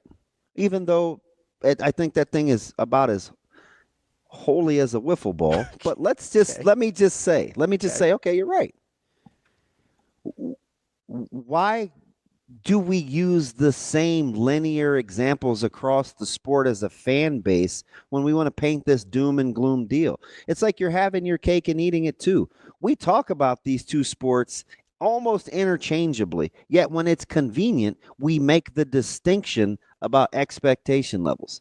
I don't like that part's not cool. Who's we? I'm just talking about like from a fan's perspective. You sound more like from a fan's perspective than coaching. Well, I mean, when you're talking about expectations, you do have to talk about a fan perspective, because if you're talking about pressure from the outside, so then that's the answer. That's who I'm talking about. Okay, that's fine. And because that's where this is coming from. Sure, it is. That's from the fan's perspective, and I will say from a coaching perspective, I think that's the only real misstep that Fred Hoiberg has had along the way is choosing early on, and even though he's changed his philosophy about recruiting to a certain extent, he's chosen along the way a lot of plug-and-play options. You do realize, though, that Nebraska, like in these points of crises for basketball, like all of a sudden, like Mo Iba will come up, Cipriano will come up, Tim Miles will come up. Do we do that? Do we do that? We certainly do it in football. It's like we certainly do it in football. We bring up old coaches in football constantly. Not as though we can hearken back to. I mean, I don't know. I can't tell you how many people will be like, well, I mean, Bo figured out a way to win 9 games in the Big Ten. Man, people are being disingenuous. Stop listening to those people. I mean, you're asking if they say it or not. But the conferences aren't even remotely the same, nor is the landscape. I understand that. But that's the same thing in basketball. You can't hearken back to Tim Miles and a Mo Iba and think we're talking about the same thing here. My point is we're quick to do it in nut cutting time because it's different than I think you think. My point is we want it both ways. We want to dumb down the expectations because we've always been bad. But the minute we can pile on a guy that we keep saying out loud that we think is a good coach, it ain't good enough. Supposedly like.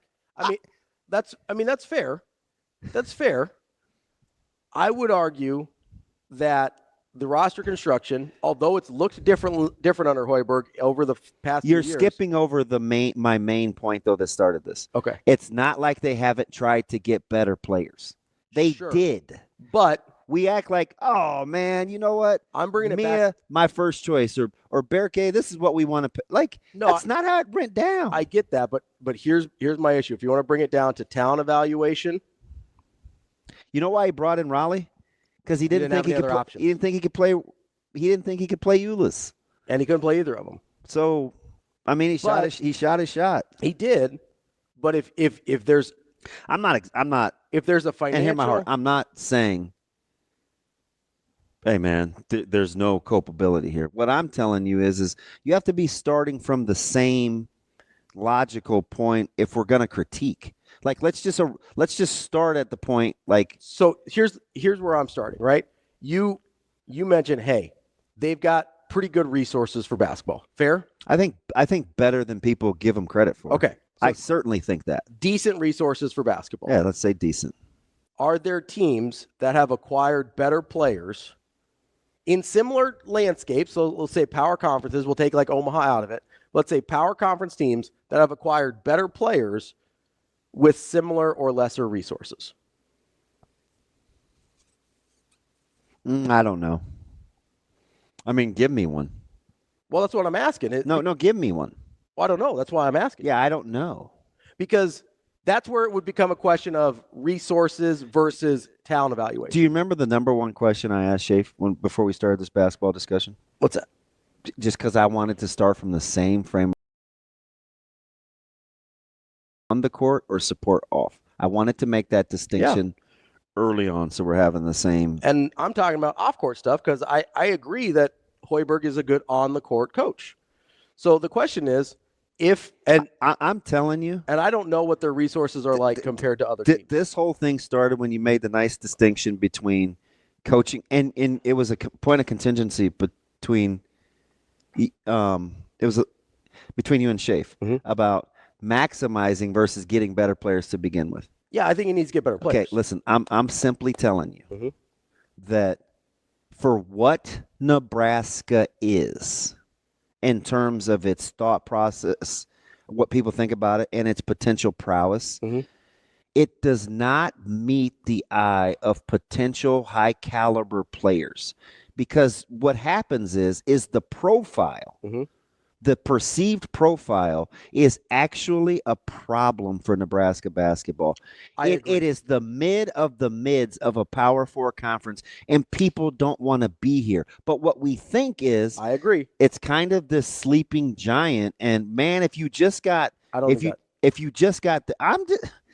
telling you what the disconnect is. No, I think I get that. I get that other people think that. I'm telling you, I don't think so. that. When you give me the analogy of other schools, I don't think it's apples to apples. If you're I saying actually think, like, how could you have all this and it not be good, man? Something must be wrong with you guys. So that's what I think players think. If your argument is the perception of Nebraska basketball works against it despite the resources, I'll hear that argument.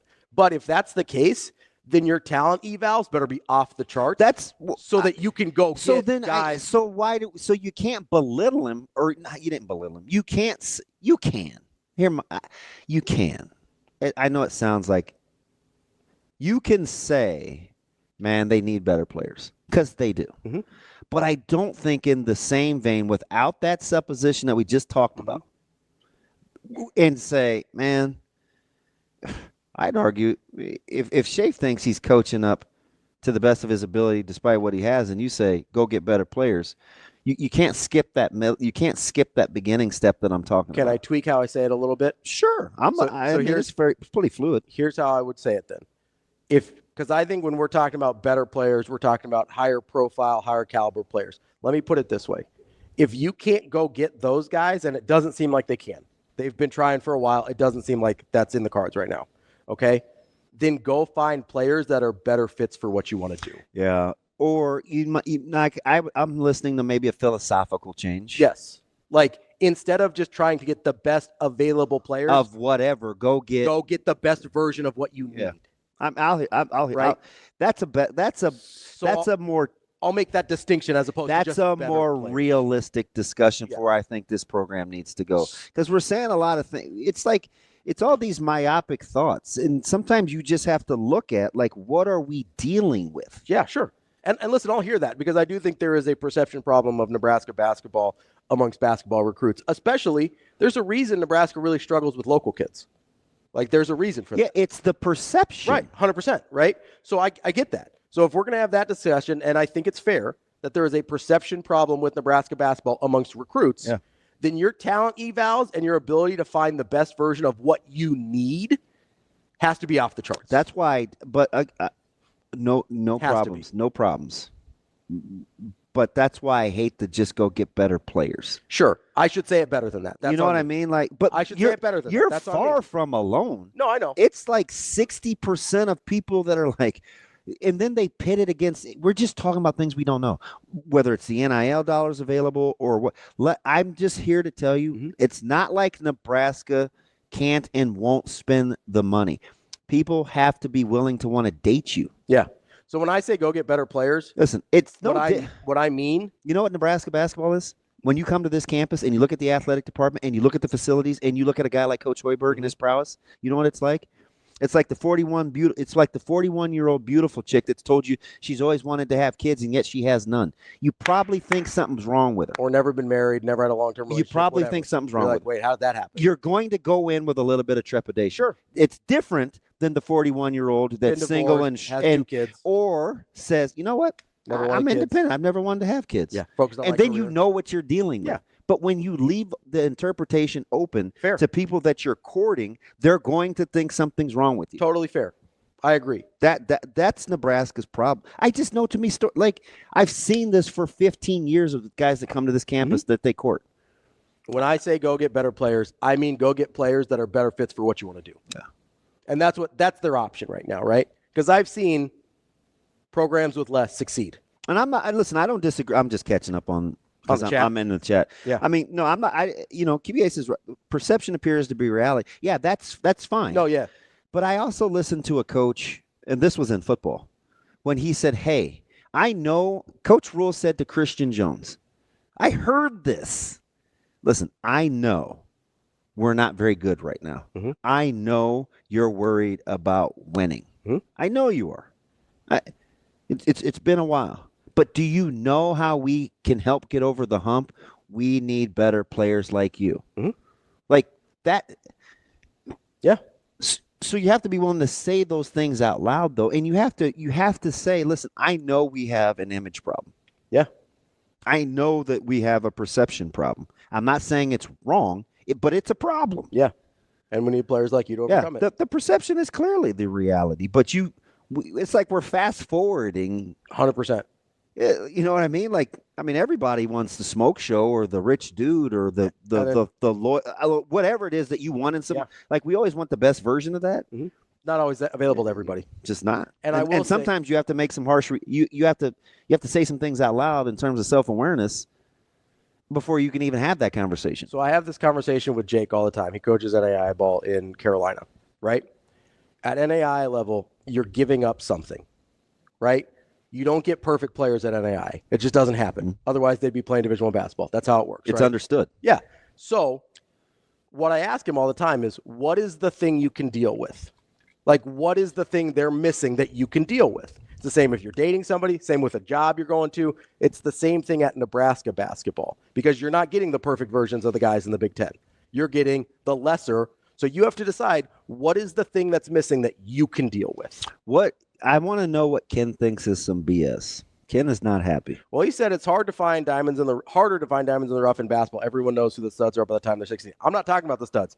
There's good basketball players everywhere. I'm telling you this. There's good basketball players everywhere. I searched for them. I scouted them. I found them. Right? I'm more inclined to agree with you. Not necessarily because of your prowess. Just sheer volume. There's good basketball players. Just everywhere. the volume of guys that are playing. 100%. There are good basketball players everywhere. And that's why you see guys from little schools or nowhere schools end up playing in the NBA or going and sometimes you just have to be able to see it. Yes. Right? Because you're right. We know the studs are earlier than 16, honestly, Ken. Yeah, but you're not always going to find you got to be able to see a right cell too, though. Yes, those are or Tanji or whoever, right? Like it's not just the Hunter Salises that you're missing on. You're missing on the guys that are going to Colorado State or that are going to Loyola Chicago or that are going wherever else. Again, I think that's too myopic to see that clearly. The end game, you'd have to be an amazing projection guy because no one. And I'm as biggest fan that's not his mom or Coach Barron's. Tanji, Tanji coming out of high school. 100%. Oh, I agree. But there's not a snowball's chance in heck I saw what he's doing right now. 100%. I never thought he'd score 20 a game over the course of a year in the Big Ten. That's 100% accurate. But there are guys out there, you've seen them and I've seen them, that you can look at and say, there's a version of this that would work at X level. Yeah. Right? That's what you have to be able to do if you're Nebraska. And listen, it probably is asking a lot, but if all we've said is true about the perception problems and everything else about who Nebraska is, then you better be off the charts at talent eval. You know who'd you have to be. Do you know who would be a really good point guard at Nebraska? Who? Especially for what they need? Who? Sharif Mitchell. Yeah. He really would. Yeah, yes, he would. That guy's playing in Ohio right now. Yeah. Yeah, I know. Like, so it's not like there's good players everywhere. You just have to be able to commit to it. And you have to be able to identify what you need out of a player. Because if you're just going, and I think that has been part of the problem with Hoiberg, to be fair. I mean, I don't think he's done a good job of identifying. Sharif could be Ulyss every day that ends in Y. Better every day. I think better version, frankly. I know. That's my point. Yeah. But that to me is one of the big issues with Hoiberg is I don't think he's identified the types of guys he needs so he can go project to that. Because if you don't know what you want him to end up looking like, really hard to figure out the projection on the front end. That's the part I'll listen to. That's DB. I'm Ravi Lulla. More Hurrdat Sports Live coming up next. Welcome back, Hurrdat Sports Live. That's DB. I'm Ravi Lulla. We're presented by Centris Federal Credit Union. And Centris Federal Credit Union is here to help.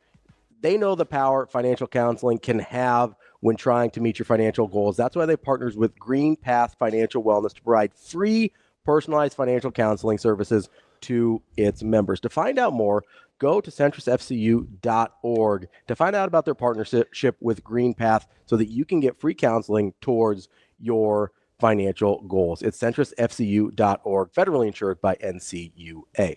DB, we're having a good discussion there about... That's how you got to be able to do radio, right?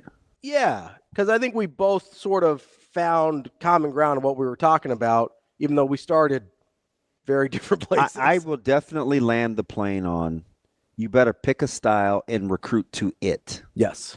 And I don't think Hoiberg's done a good job of that. Because you just don't know if you want what you don't get the sense you know what he wants the end game to look like. Yes. I don't think... This kind of started with Sam saying that they should transition into just being offensive minded. But I don't know. Do we want them to be Iowa? Listen, I don't really have a problem with whatever style it is. Yeah, I hear you. Just pick it. Okay, yeah. Like just choose the thing. This is I know Nebraska fans hate when I compare him to Creighton, but this is the thing Coach Mack has mastered, right? He knows exactly what he wants it to look like, and so he's able to find guys. Like, I get that Jemiah Neal was a reasonably high-profile guy, but there were a lot of people that weren't interested in Jemiah Neal. I know. There was a lot of, Damian Jefferson's my favorite one because nobody cared about Damian Jefferson. He was averaging 2 points a game at New Mexico. Al Huss is like, hey, that dude can ball. And Coach Mack had the vision to be like, this is what he can look like, right? There weren't a lot of people playing Christian Bishop at center, but he goes, hey, this is what it could look like. There weren't a lot of people that could use Denzel Mahoney in the way that they used him. And he goes, oh, this is what it can look like. I miss those specs. The rec specs? Yes. Like, Creighton has figured out a way to do this over and over and over again, and the best programs do. That, to me, is one of the big issues with Villanova right now. After Jay Wright, there is a crisis of identity. Theft. They have no idea who they are. They've still had some good players, especially last year. Their roster was pretty good, and they can't figure out what it's supposed to look like. At no point with Nebraska basketball over the past, it goes past Hoiberg, 15 years, have I confidently been able to say this is what it's supposed to look like? The last coach that I think had an identity was probably Collier, and we didn't like it. Yeah. But there was a clear identity. I couldn't decide if Sadler had an identity and I just hated it with the really grinded out ugly basketball. Yeah. Like I could argue that was an identity and that I'd hear that. It was, it was the Barry thing. Yeah.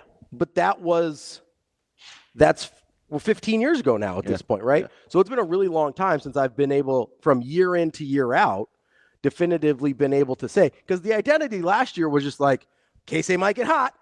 Like that was the identity, right? Everything else kind of figure it out. And Casey might get hot. Like that was Nebraska basketball last Because year. you heard the Morgan recruiting pitch, right? They just basically watch cut up some Mast. Yeah. He's not ring Mast. It's just Pretty obviously he's not ring Mast. But I'm just No, yes. that's yes, the point. Yes. You know what I mean? Yes.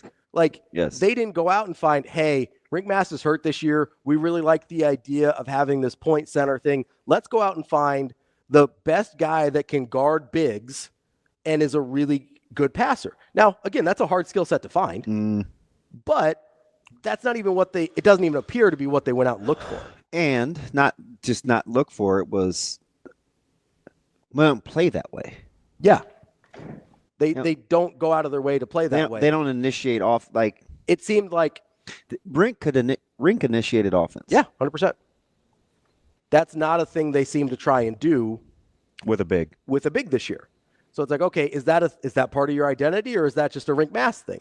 But if you're going to recruit Andrew Morgan using Rink Mast tape, you would think that's part of your identity. But it's not really a thing they tried to do with Andrew Morgan, right? So there's this crisis of identity with Nebraska basketball, and it makes decent players look worse, and it makes it hard to get good players that look better.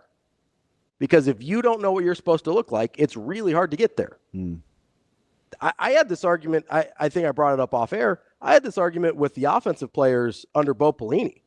They got quality offensive players. They were recruiting at a pretty decent level, some offensive guys under Pelini before the end.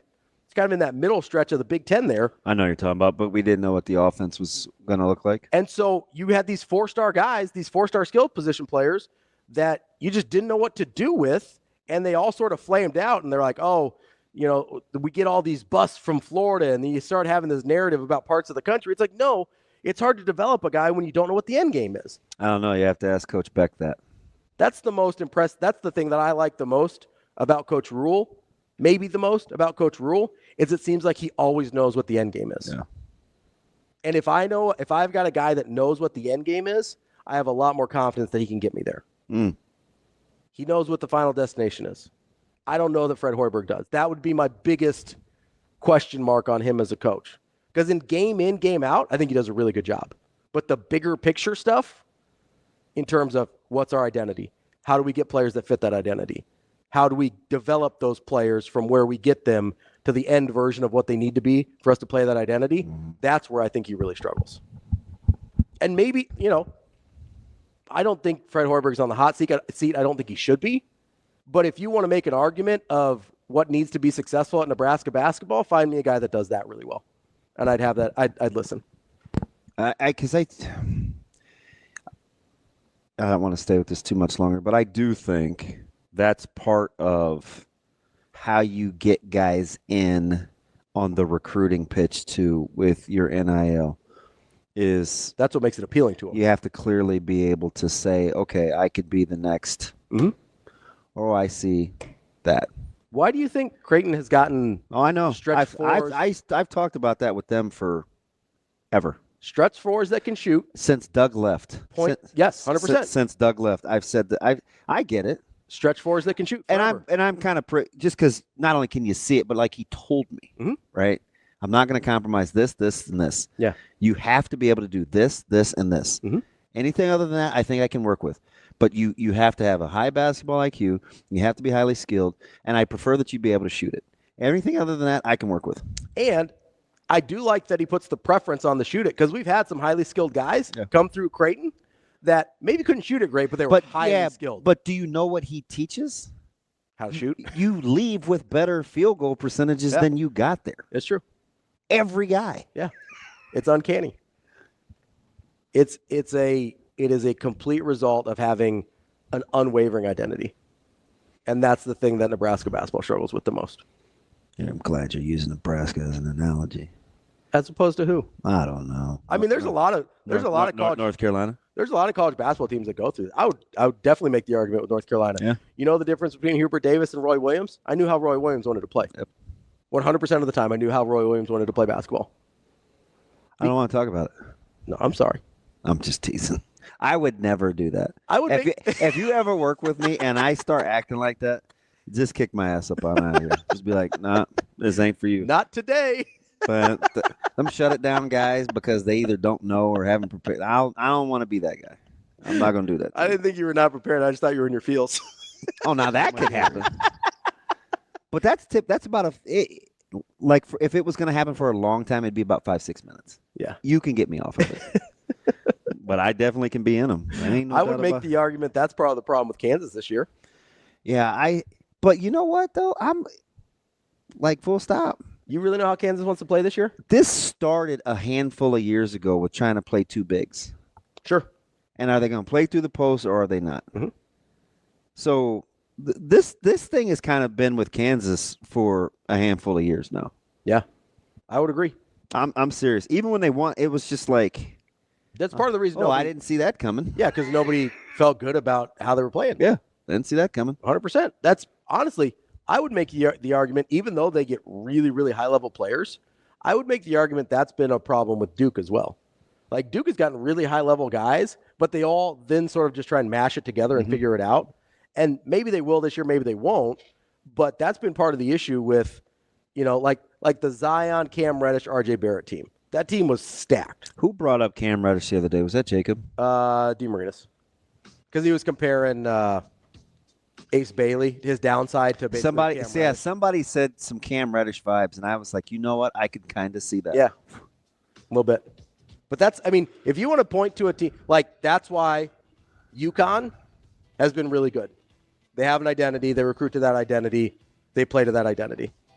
We're gonna come back with a few winners. Yeah, I'm hot. Let's come back and get some winners. I know you got the Wofford Terriers last night on the money line and a dirty, stinky game with the dine with Pepperdine. We'll come back. We'll get some 27 with 3 minutes to play. We'll get some more winners from DB here on Hurrdat Sports Live. We're back here on Hurrdat Sports Live. That's DB. I'm Ravi Lulla. We're here at Hurrdat Sports Bar and Grill, where you can come out here. Don't forget about those March specials. They got that fish and chips if you need to get your Lent game right, or if you're a regular heathen like me, you can try that Reuben and get your, kind of starting getting the St. Patrick's Day vibe. Reubens are kind of St. Patrick's Day, right? Yeah, if I was going to eat a sandwich, you know what I'd ask them to do? What's Especially since those are my guys and gals back there now. What's that? Just give me a slice of cheddar and the corned beef on a sandwich. I don't need the kraut or dressing or. So I like the dressing. I'll miss me with the kraut. Yeah, I'm not a kraut guy. Not a big sauerkraut guy. No, there's an establishment in town that basically makes a Reuben without sauerkraut, and I love it. It's incredible. A Reuben without. So just like a corned beef and Swiss? So it's corned beef. They put pastrami in there also. It's Swiss. It's the dressing, and it's on the marbled rye. I have a point. It's so good. I don't have the flat. Last time, a couple years ago, I got the whole packer. Yeah. The corned beef. That's when for the burn ends. I'm still waiting on more corned beef burn ends, by the way. Man. It's been like a year now because it was at your birthday last year. Do I want to splurge? I need some more of those. I should. Dude, I'll pay for it. Just make them for me. Well, they're really good. Well, now we're talking. I'm going to lose some bets here pretty soon. Just when you cook it, invite me over. TK he's funny. Like, he's really funny. He had a great pick on Saturday. He said sauerkraut's amazing, you heathens. Who, TK? Yeah. That's an interesting take, but I thought he had like kind of capped the game. Yeah. Because he liked the team. They're getting 11.5. Yeah. He's like, that's way too many. And I was like, oh man, no, Tulane's the play. Mm-hmm. He goes, I like these guys. I know it's the wrong T team. The team that he liked won outright, getting 11.5. Yeah. And I texted him later on. I was like, man, I said, this is pretty good. It was nice. He goes, yeah, more like just knowing too much about the home team. Just fading those guys. I was like, all right, Tim B. Edwards. Not that I like the one team. We're just fading the other one. Just fade to black. Yeah, TK out on Wichita State. Yeah. Rightfully so. They lost that thing outright. Yeah. Man, they've been by almost double digits. They've been a mess. I don't know what happened to them. Well, but I know we used to hoop in that city like 4 times a summer. It's a big AAU city, right? Yes. Like there's a ton of stuff there. And it has not been not a very nice place to visit. Basically, ever since Greg Marshall's left, it's not been great there. I think more since Boeing left. I think when they left, that did turn in a hurry. Well, I'm at the basketball program. Oh, the yeah, city me too. Itself, but Anthony says Wichita misses Creighton. Boy, those were great.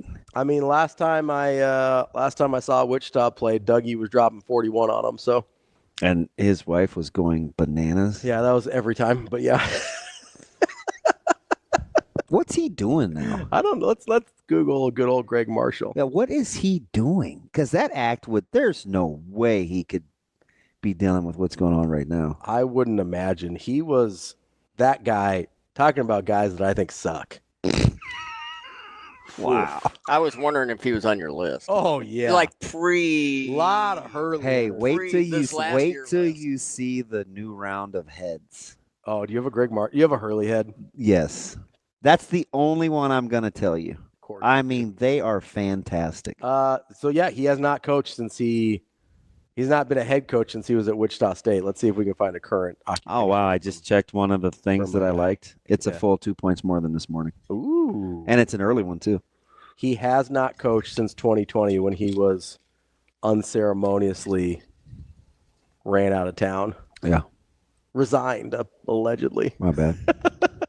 That too. Yeah, he was ran out of town with Wichita State. Has not coached since then. So I don't know that he's doing anything right now. Chilling. Reintroducing himself to his wife as an empty nester. I think they were familiar. She was at a lot of the games. I don't know if you recall. She was a very vocal. Yeah, I get it. Vocal supporter. Well played. TK says Marshall still lives in Wichita. Go get a job, man. He must be in one of the nice parts. Yeah, maybe. I don't know. Depends on what that contract negotiation I have spent buyout an was. inordinate amount of time in Wichita. I mean, for 12 years. So I used to know somebody who lived in Wichita. I always called it Wichitawful. There were some nice little low-key hole in the walls, though. Yeah. I had a great... Like the one we went to in Indy? Yep. That place was fire. Seems like about the vibe. It was good food. I was scared to go in there, though. A little bit, yeah. Did not know what the crowd was going to be like. Have you? Yeah, I'm sure you have. You've been the only one of something somewhere, right? Yeah, most places. I went to Miller North in 2005, yeah. Oh, now that's like... It's like cultural diversity headquarters now, but 20 years ago, that was not the case. Yeah. It was me and Jermaine, just Lonely Island boys. Yeah, that place. Dupree. I couldn't eat fast enough. But that food was sensational. It was good. It was good food. And, that's why you don't judge a book by its cover, because the waitress actually turned out to... No, they were super cool. She was way good. Yeah, they were super cool. I was like... I don't know how the other patrons felt about us, but the waitress was cool. Well, I know how they felt about Avery, which was making me mad, but outside of that, it was fine. It's like, wow, really, guys? A lot of eyeballs. A lot of eyeballs in the place. Knock it off. What do we got for winners today? So I liked Cincinnati early, but it's 7 and the hook now. It was 5.5 this morning. Ooh, that's a big jump. It is, but it's early too. So maybe it's just the action because everybody's on it. So let's put that one. Let's put that one to the side. You got any feels about St. Mary's Gonzaga? What's the number? 3.5 Gonzaga. Wow, St. Mary's owns them right now. Gonzaga hasn't been very good against good basketball teams. Gonzaga's 3.5 point favorite. I kind of like the Zags. Because the line doesn't make any sense? Yeah, I kind of like the Zags. I'm going to take the free money. Give me St. Mary's. Oh, you're back on it again, huh? Give me St. Mary's. Yeah, I like. I'm a Gonzaga hater, so it's. I know, it's fine. which is hard to have conversations because your judgment is clouded. It's fine. I really do hope. Wow, Central Connecticut is laying 10.5 in the championship game. That's right. Jeez, come on, St. Francis, PA, man, hang in there. It's the fighting Sellers, man. Go ahead, Coach Sellers. I really do hope Oklahoma State is able to get Cincinnati, though. Give Coach Lutz a little win there. I don't know. They're on the bus. Yeah. Of the struggling variety. They are. Year one's been a little tough for my guy. So I will call that a lean, but I do like TCU.